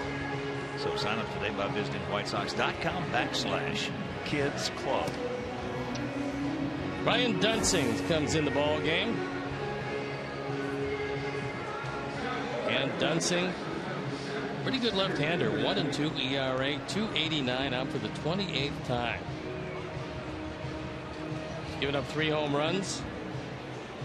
Doesn't walk a lot of people, doesn't strike out a lot of people.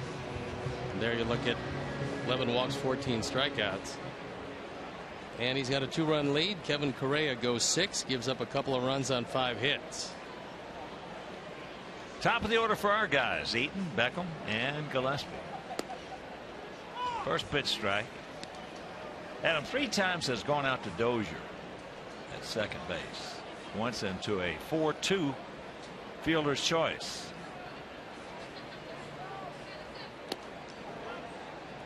Pretty good idea with Morales back at first, but no contact. Dunsing attended University of Nebraska, was teammates with Alex Gordon and Jabba Chamberlain. And they went to the College World Series, so they had a pretty good team.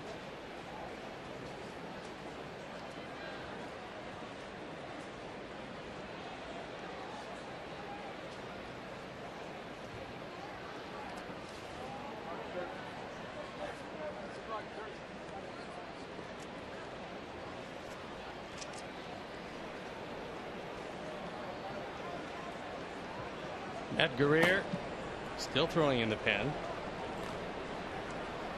We saw him in the ball game last night. He pitched 2/3 of an inning in relief of Ricky Nolasco and got him out of a jam.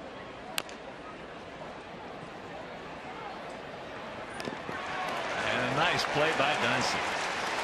Well, he took his time, and a left-hander has to wheel around and make the throw. He didn't panic.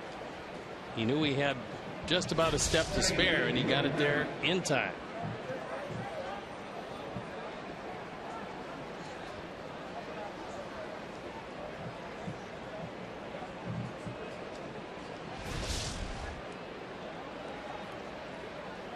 So here's Gordon. Gordon 0 for 2 with an RBI. He was hit by a pitch. We're on a 3-2 count with the bases loaded. You figure Guerrier is throwing in case this inning stays alive to a Brave.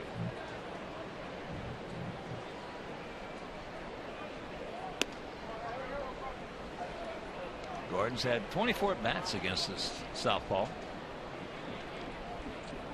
and has 5 hits.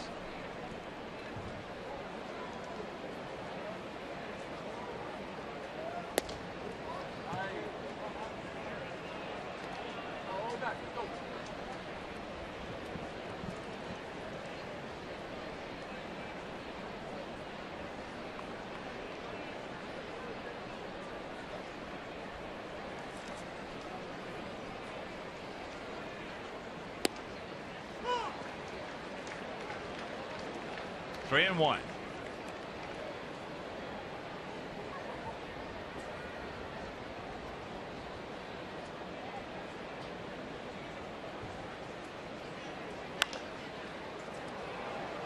Right field. Garcia back on the track. Dunsing was pretty much a full-time starter if you go all the way back to 2011. But he was 9-14 that year. The next year 11 starts, but he worked a lot out of the bullpen, and last year 73 appearances all out of the pen, and he did very well. So it looks like he has found a home, and the Twins like him a whole lot more out of the pen than they did in the rotation.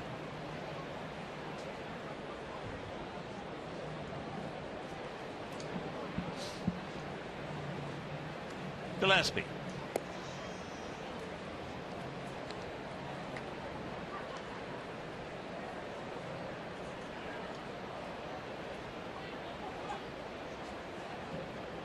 Had that triple in the first inning.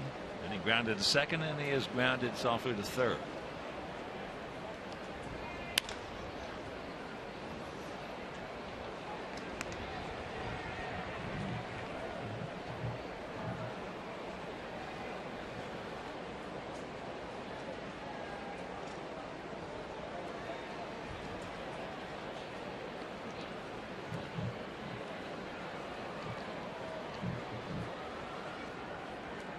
Gap out there in right center. Lays off the breaking ball.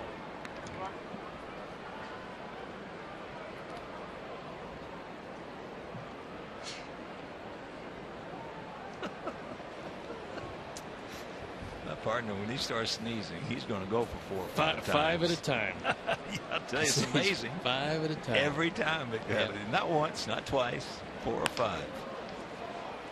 There he finds the hole with that one. So 2-out single, and that'll bring up Abreu. And that is going to bring Guerrero into the game because he's not going to let Dunsing face him, representing the tying run.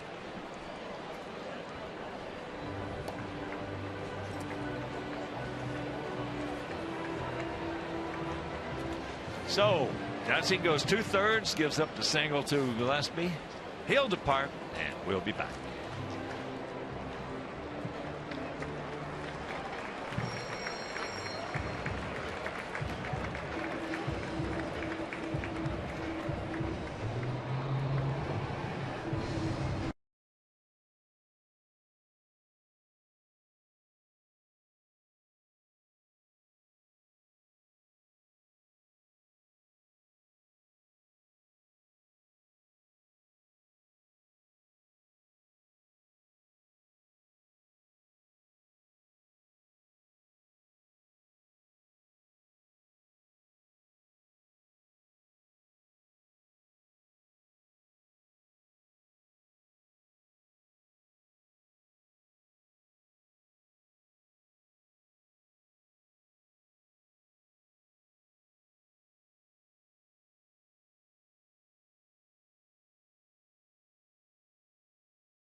Out for the 15th time.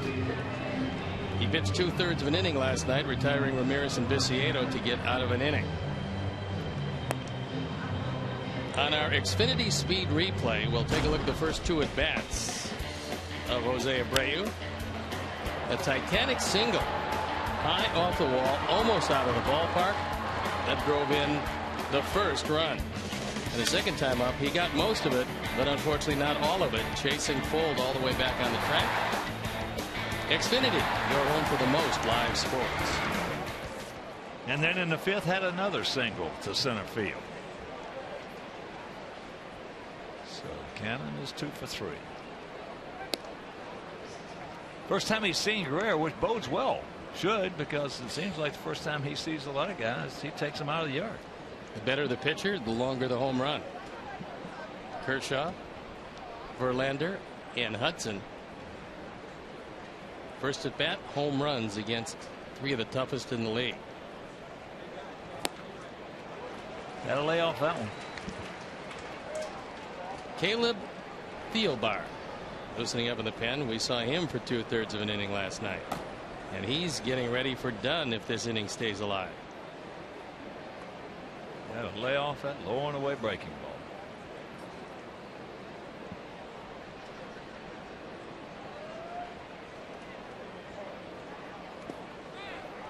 Oh, gets away.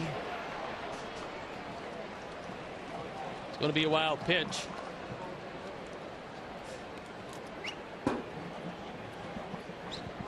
It's going to be the second wild pitch of the year for Guerrero. Suzuki gives it his best effort. Turns that glove in the right position. But Gillespie in scoring position. Pick him up. We need it. We need it very bad. Broken bat. And they put it on him. So that'll be turned aside. 7th inning stretch. It is 4-2 Twinkies.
4-7-2 for them. We have 2-6-0 for us. We've stranded 8. They've stranded 5.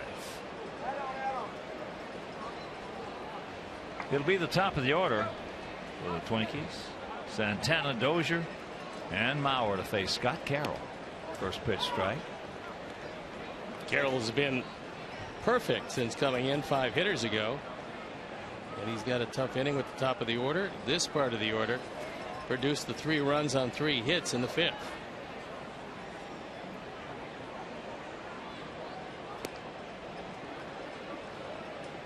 Nothing in 2.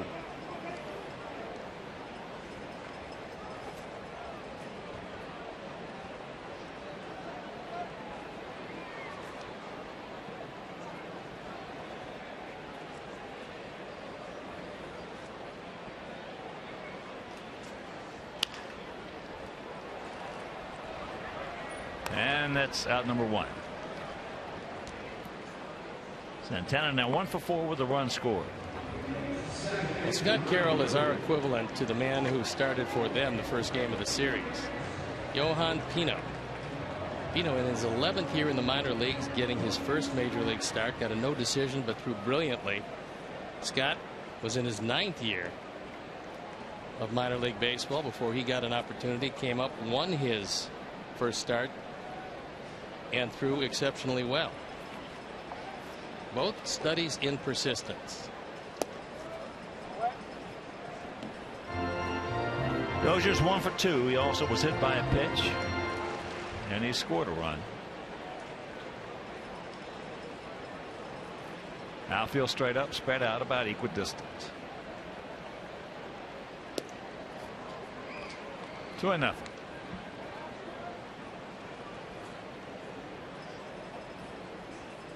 Scott's had a pretty good idea staying away from Dozier, who's got some pop and loves the ball middle in.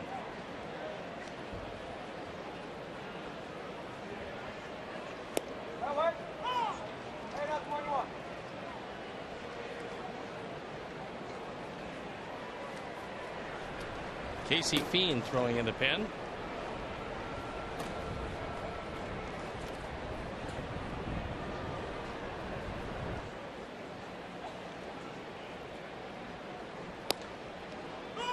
There's a strike, and Dozier reminds me a lot of a guy who played second base for Baltimore and the Angels, Bobby Grich. Got some mannerisms like Grich at the plate. I was saying, if he has close to the career that Grich had, he will be very good. Well, I think he can. I think he can have. He's 27 years old. He's just getting better and better as he's matured right in front of our own eyes as we've seen him play against us. Well, he came up as a shortstop. Twins didn't particularly like his range or a lot about his game at shortstop, so they eventually shifted him to second. He's just gotten better and better at second base, and we've seen him be able to hit the ball out of the ballpark.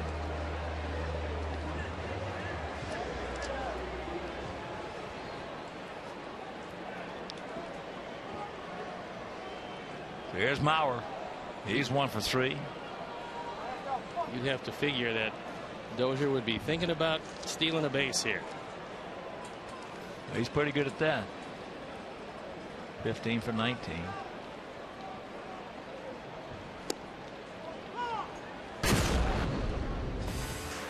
Here's our 4th drive of the game, and it came off the bat of Joe Mauer, the opposite field 2-run double off the wall. That gave the Twins their first lead of the game.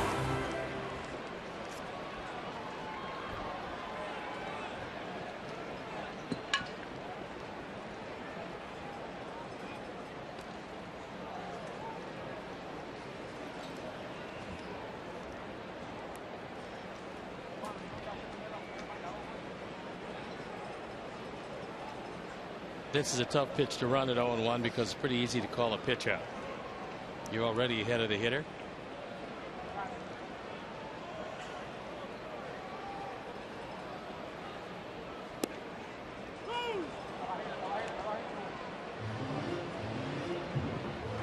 Oh, and 2.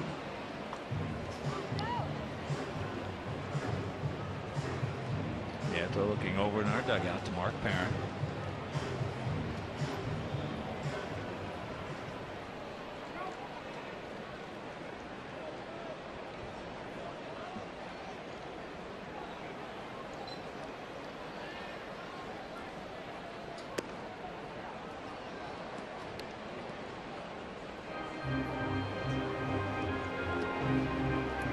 of managers, the only time they'll pitch out in that situation to a good hitter like Mauer on 0-2 is if they're going to do it twice. Well, from the offensive manager's standpoint, this would be a good pitch to run. If you pitch out twice, you got him. That's the reason he'll pitch out twice. And he called him out. Yeah. Appealed to Andy Fletcher. He said he didn't go. He gone. 2 down.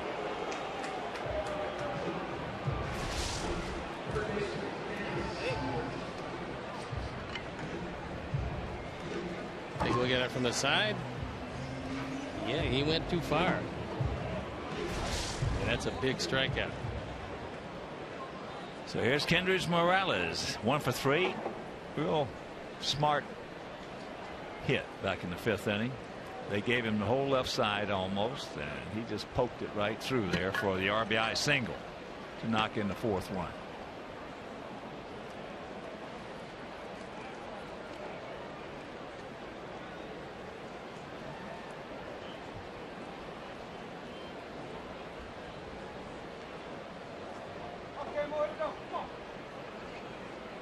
For 8-2 for them, 2-6-0 for us.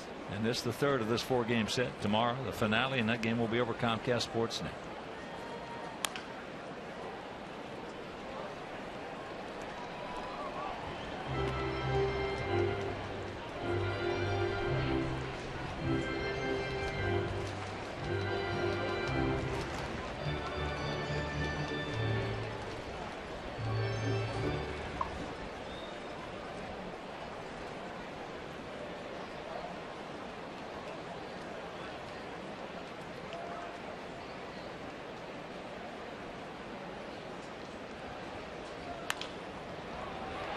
Oh, boy, had a nice play. Gordon knocks it down, picks it up, throws him out, and that'll retire the side. We'll go to the 8th, and it's still 4-2 Minnesota.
Newfound RBI power, 4 in this series, 2 on that 5th inning double.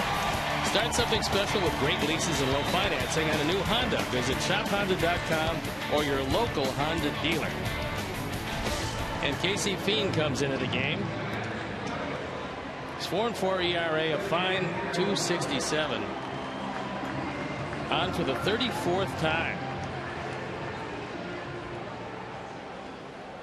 And with just 5 walks and 22 strikeouts, he's got pretty good stuff. And the first man he's going to look at is Adam Dunn.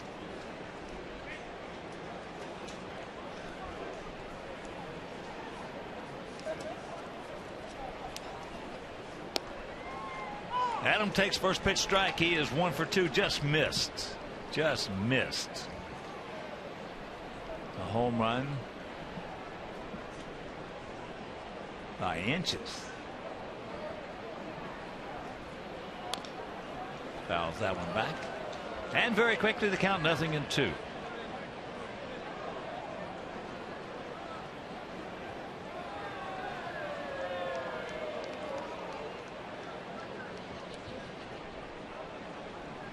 He has touched up Casey. He's 1 for 4 with a homer.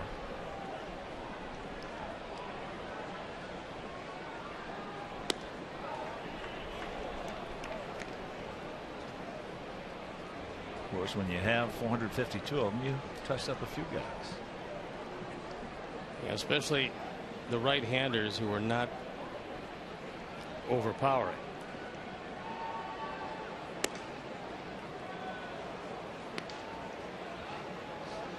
Fien is the 4th of the Twin pitchers today. Correa, Dunsing, Guerrero, and now Fien.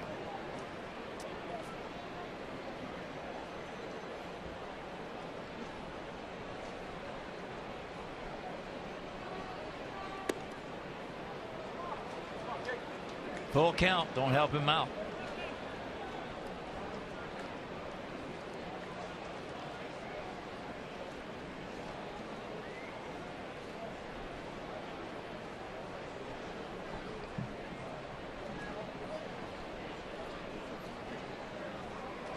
And that's the dreaded leadoff walk.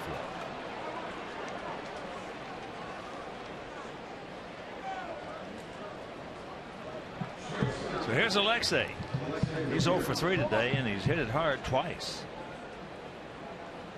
He's faced Casey Fien 8 times, has a couple of hits.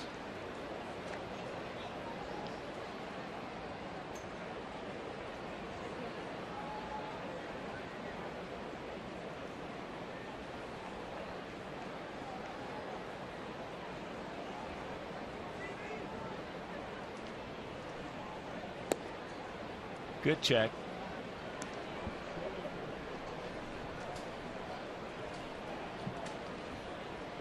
Escobar is right on the line at third base. So he believes that Ramirez is going to pull the ball. Well, he's got a right to believe that. More so than any other defender out there.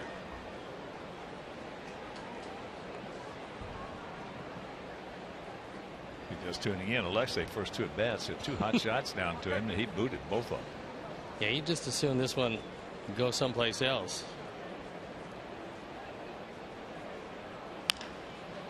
And there's another one. Can't get him. Good try though. 1 out. Well, that one Escobar had to give some ground because he caught it on a long hop. And it was a slow developing play.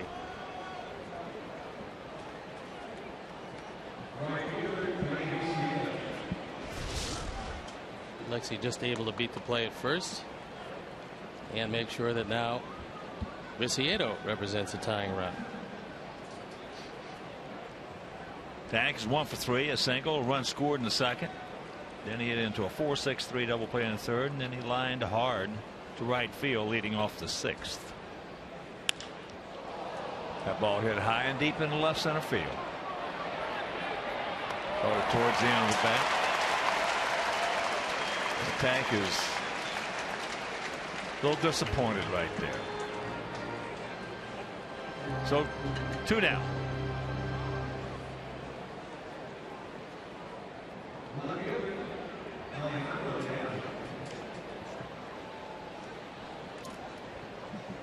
You know, as a hitter, it was just a fraction of an inch.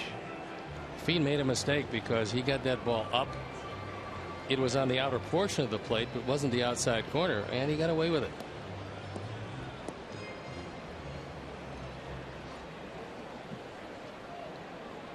So here's Alejandro. He's 2 for 6 against Fien with a homer.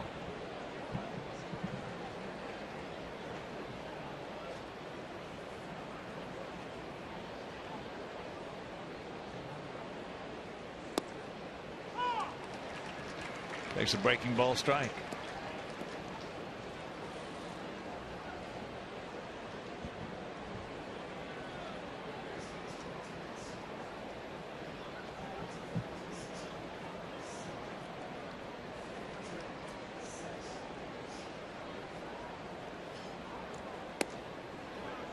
Good eye.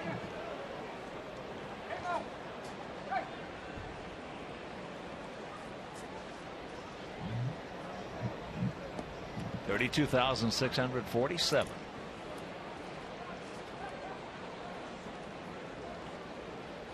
At 32,071 last night. At 31,195 in the opener when we had that 2-hour and 6-minute rain delay.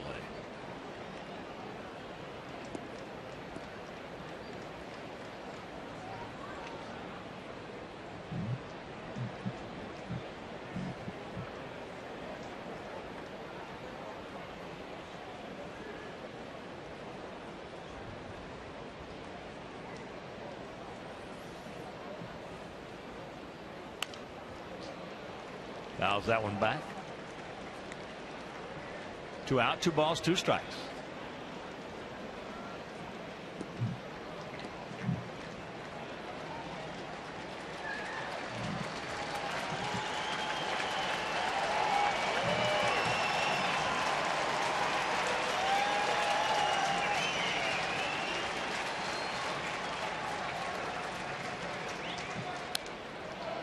Just underneath it. Tried a little cutter on the outside corner. And Alejandro was able to stay alive. He's kept just about everything away from Diaz in this at bat.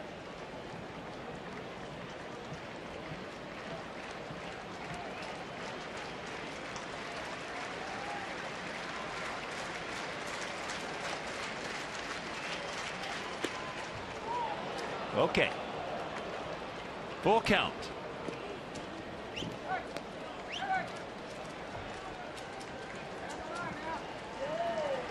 Adrian Nieto in the on-deck circle, and on anything resembling a double here, Alexi's going to be able to score because he's going to be off to the races.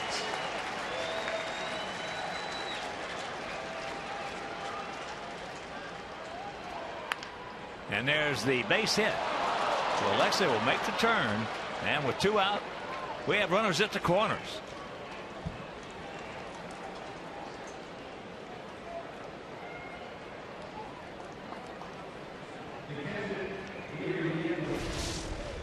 Got a chance as Alejandro in a battling at bat. The 7th pitch goes through the right side. And here comes Rick Anderson. We have a talk with Casey Fiend.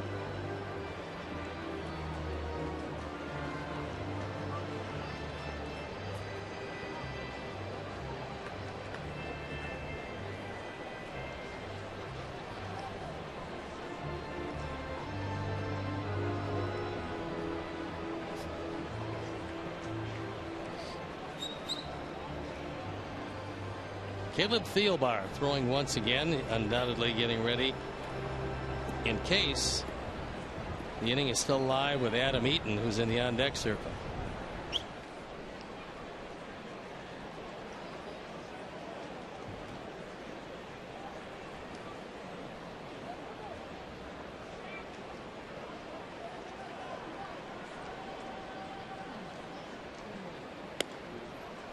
Takes first pitch strike.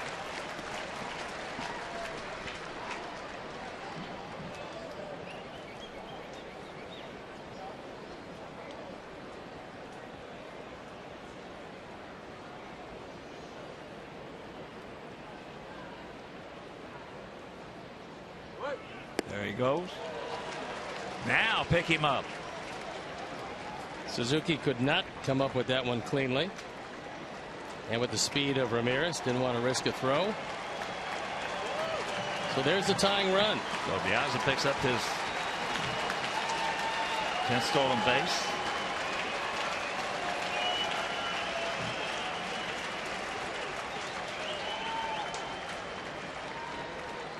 Now you got to shorten it up. 0-2 the count. Adrian.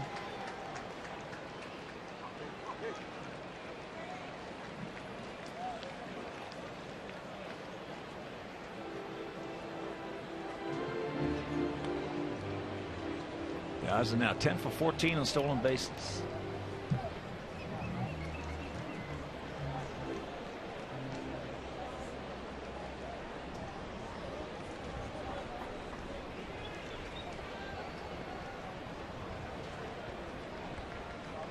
One time. Right here, right now. That's looking at it. 1-2.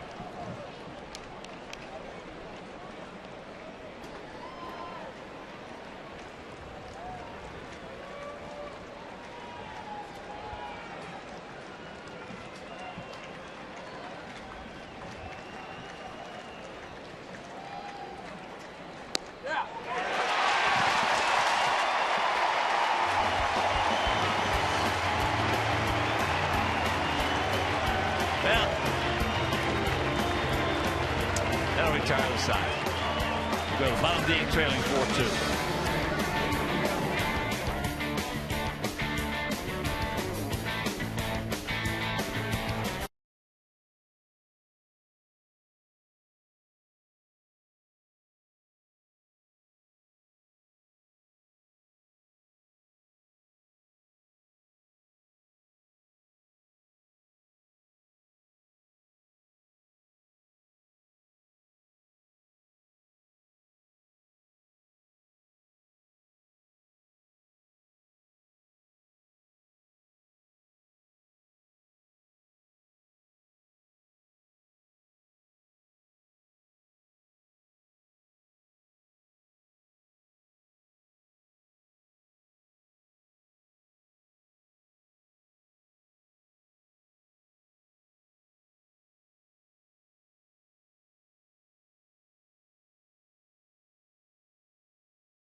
The #1 live streaming sports service is celebrating 12 years, so you can join the millions of subscribers.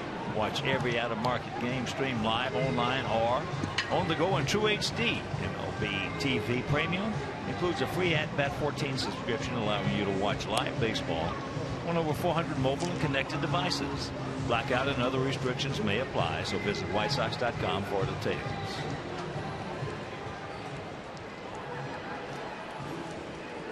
Scott Carroll has done just a terrific job in relief of Andre Rienzo. He came out of the 5th inning at the score 4-2, and he's kept it right there.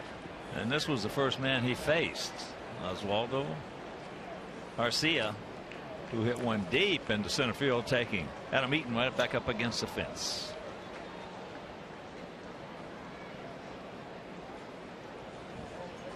And that's the final from Kansas City. Mariners beat the Royals 2-1.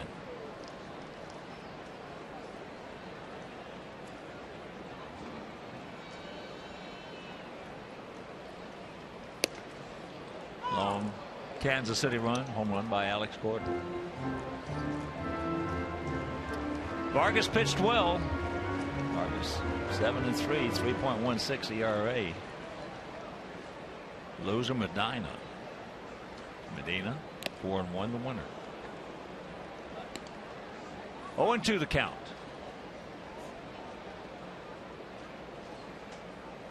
And there is a closer, Glenn Perkins. Our guys got to him last night. 4 hits in 1 inning.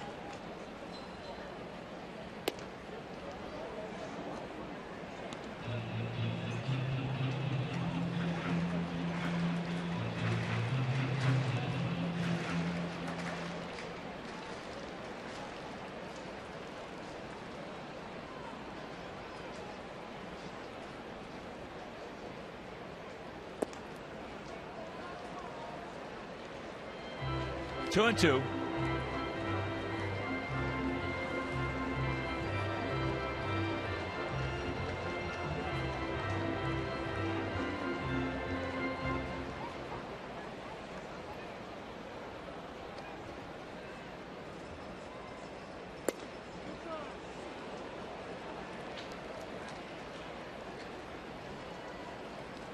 Pretty good pitch, didn't get it.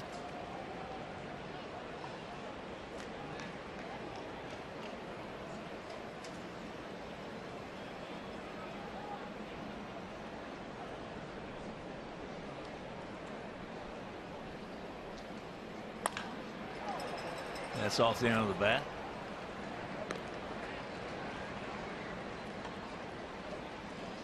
So 1 out.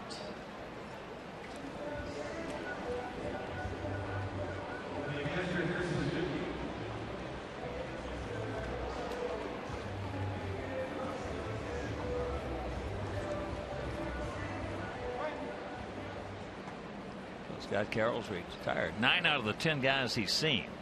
And here's Suzuki. He is 1 for 3 with a run scored.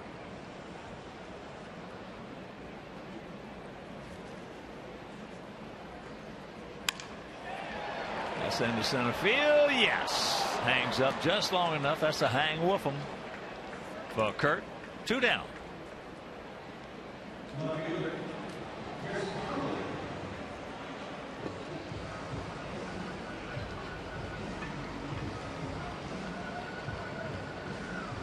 That'll bring out the left fielder, Chris Parmelee. Single, a walk, and a line drive to second. For our guys in the 9th, it'll be the top of the order. Eaton, Beckham, Gillespie, Abreu, Dunn. Hopefully a couple more.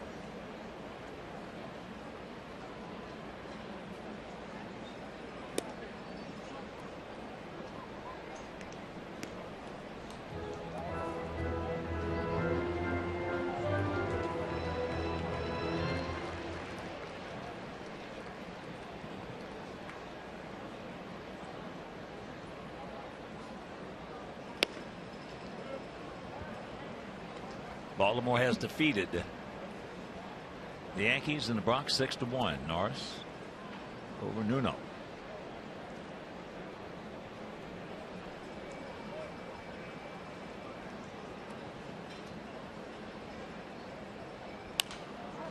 That's out of play. Souvenir left side. Tampa Bay leading Houston 2-0. That's in the bottom of the 3rd down in St. Pete. Oakland won Boston 0. Top of the 4th at the Coliseum.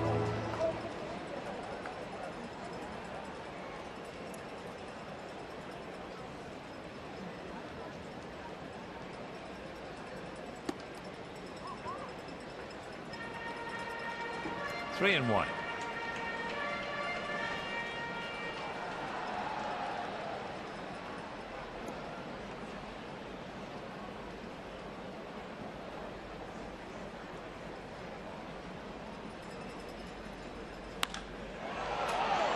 That ball down into the right field corner.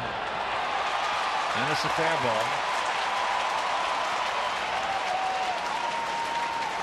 So the 2-out double.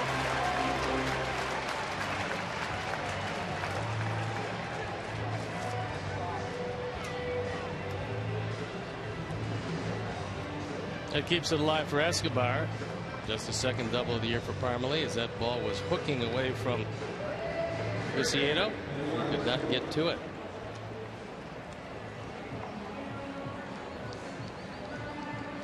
So here's Escobar. He's 1 for 3. Had that infield single back in the 2nd inning.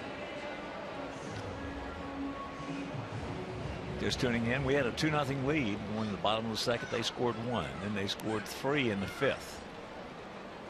So this being the 3rd of this 4-game set, we have had a lead in every game. And then poof. Nada más. Last night, ball club came back, only to then see it disappear in the bottom of the 9th. Well, there's categories and categories, and then there's categories. Things that have hurt us, The walks. We lead the major leagues by a wide margin in that category. Hitting into double plays at the wrong time. That has really hurt. As there's a strike called on Eduardo.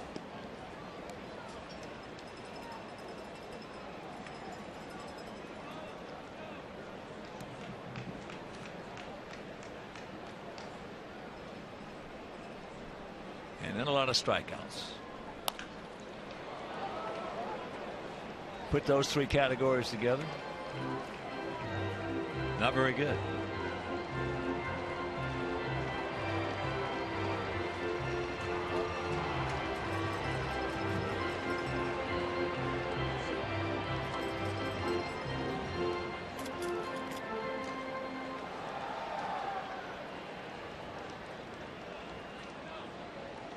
Two out and the 2-2 pitch.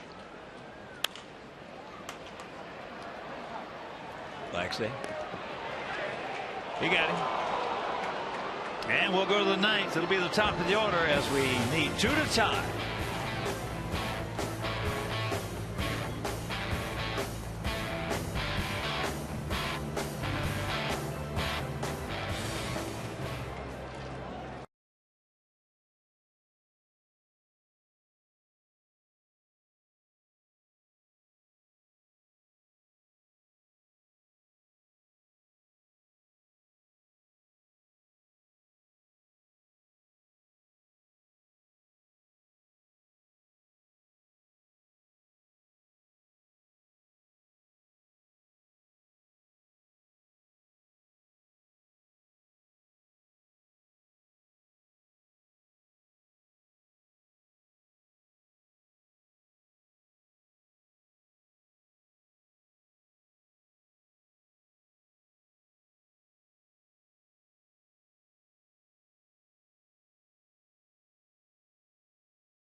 Into the ball game for the third straight game.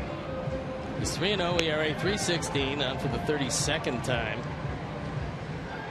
Blown save last night, but 18 of 21 overall. Just under 90% over the last 2 years when he's taken over as a full-time closer. But he'll have his work cut out for him with the top of the order.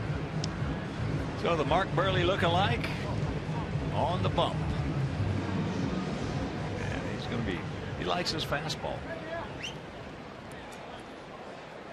When he was a starter, he didn't throw close to this hard. But now 95, 96 on occasion. No, he's 6 inches quicker now. Yep. Very much so. Here's Adam. He's due. He's 0 for 4. Takes first pitch, strike.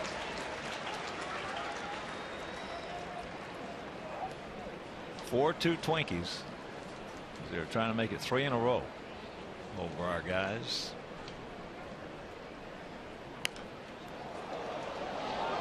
This is one of those series coming in. I really liked our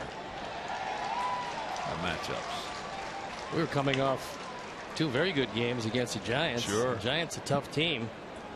And after a very difficult series the series before against KC, 2 wins.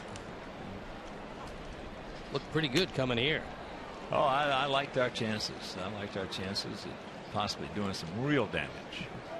Possibly more in the head. Winning 3 out of 4. Maybe 4 out of 4. Now we got a chance to lose if we don't do something. 4 out of 4. That ball hit hard. Get over his head. It will. Thank you very much. All the way to the ball. So here he goes. He's on his way to third base, and he will get there with his 5th triple. That one not played particularly well by Sam Fole. Looked like he might have taken one step in before going back and just trying to coast back. Adam hit this ball hard. And you see Sam with really no chance after the initial break. Adam Eaton is fun to watch play. Fun to watch run. And here's Beckham. Gordon 0 for 3 with an RBI. He's had some nice success against Perkins. 5 for 15 with a homer. That's lined hard into right field. Adams going to score. It's a 4-3 ball game with 1 out. Second run batted in of the day. So Gordon without a hit, but with 2 runs driven in.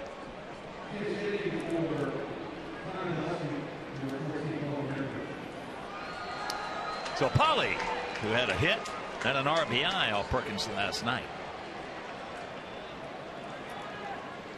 is going to hit for Gillespie. Polly is 8 for 27 with a homer off Perkins.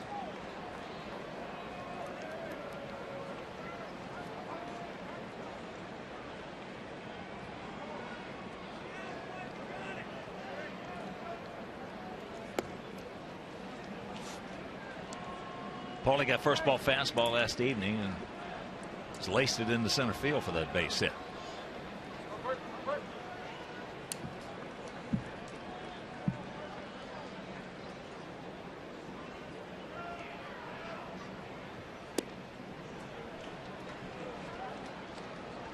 Come on, Paulie. We need you, buddy.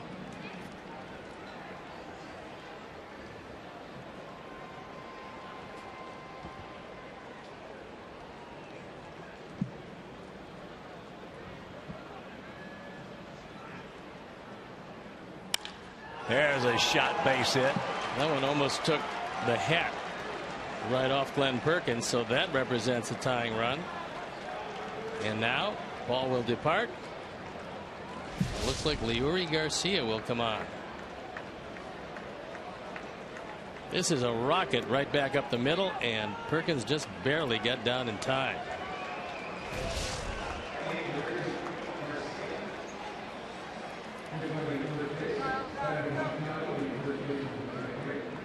And here is El Cañon. He's 2 for 4 with an RBI.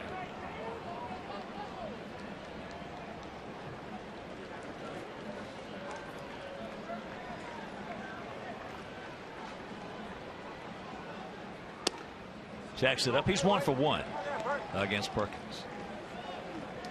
4-9-2 is our guys. One thing about them, they will not quit.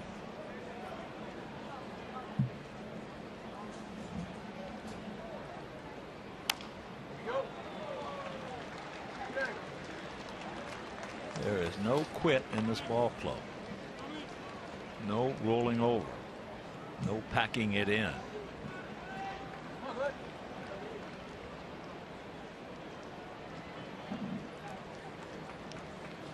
First and 30. Or take him out of here.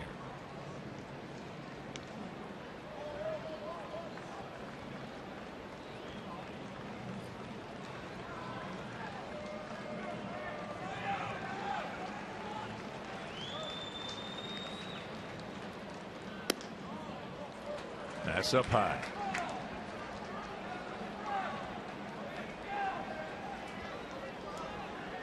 That base hit that Abreu had in the first inning was high off that right center field wall. Almost going out of here over that scoreboard.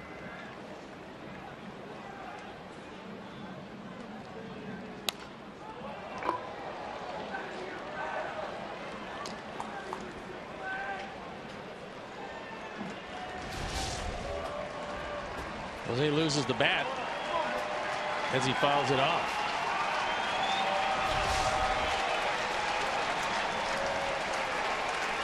One out, 2 balls, 2 strikes.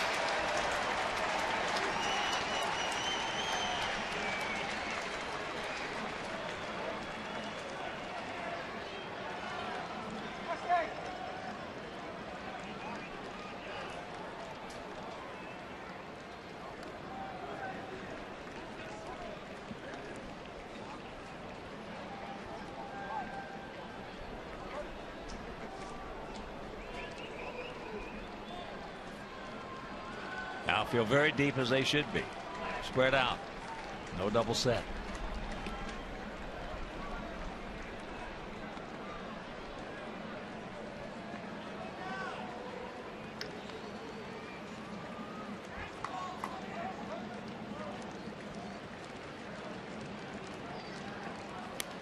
Oh. Oh, oh, oh, oh, oh. Got a cutter right up in his eyes and fouled it straight back. Oh, mercy, mercy, mercy. Got a cookie and just underneath it.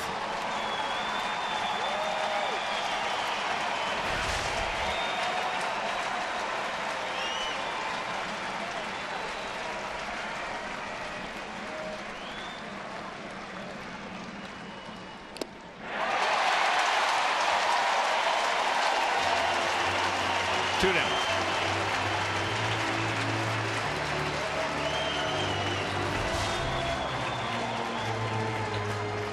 This one, a sharp breaking slider, hit down and in, and Jose right over the top of it. So now they're going to put the shift on for Adam, who has faced Perkins 10 times and he has gone the collar. 0 for 10. They're not going to do it as radically as they normally would. Takes ball 1. You got Santana still on the third base side of second. Normally he would be well on the first base side of second. Leary has a good lead.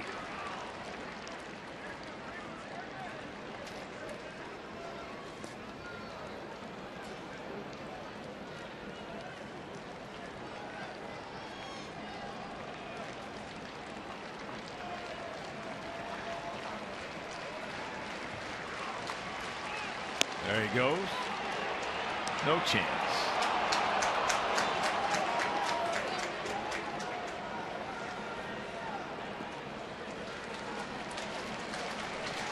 Leary has tremendous acceleration. And even on a good throw by Suzuki, they can't get him. He's now 7 for 8 in stolen bases.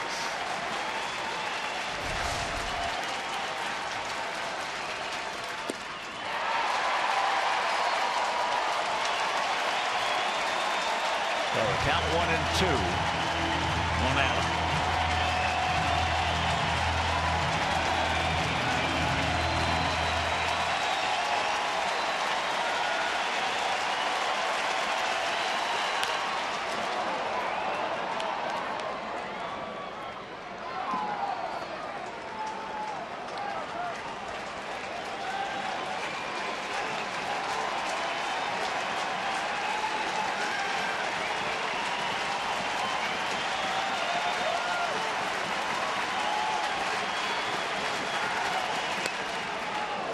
Two balls, 2 strikes.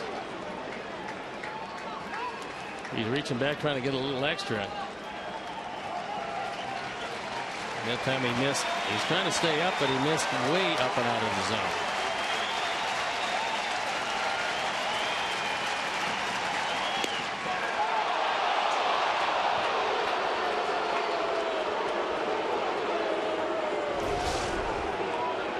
Full count. Umpires in the stands wanted this one, but it was just off the outside corner.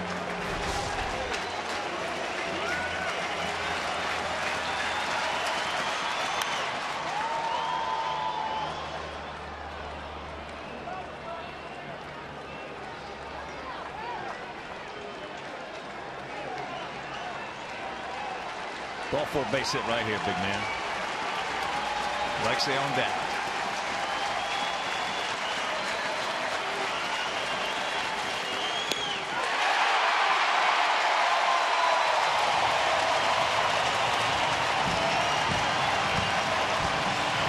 So the Minnesota Twins have won their third in a row against us in this 4-game set. They win the opener 4-2. They win last night 5-4. They win today 4-3. And we'll get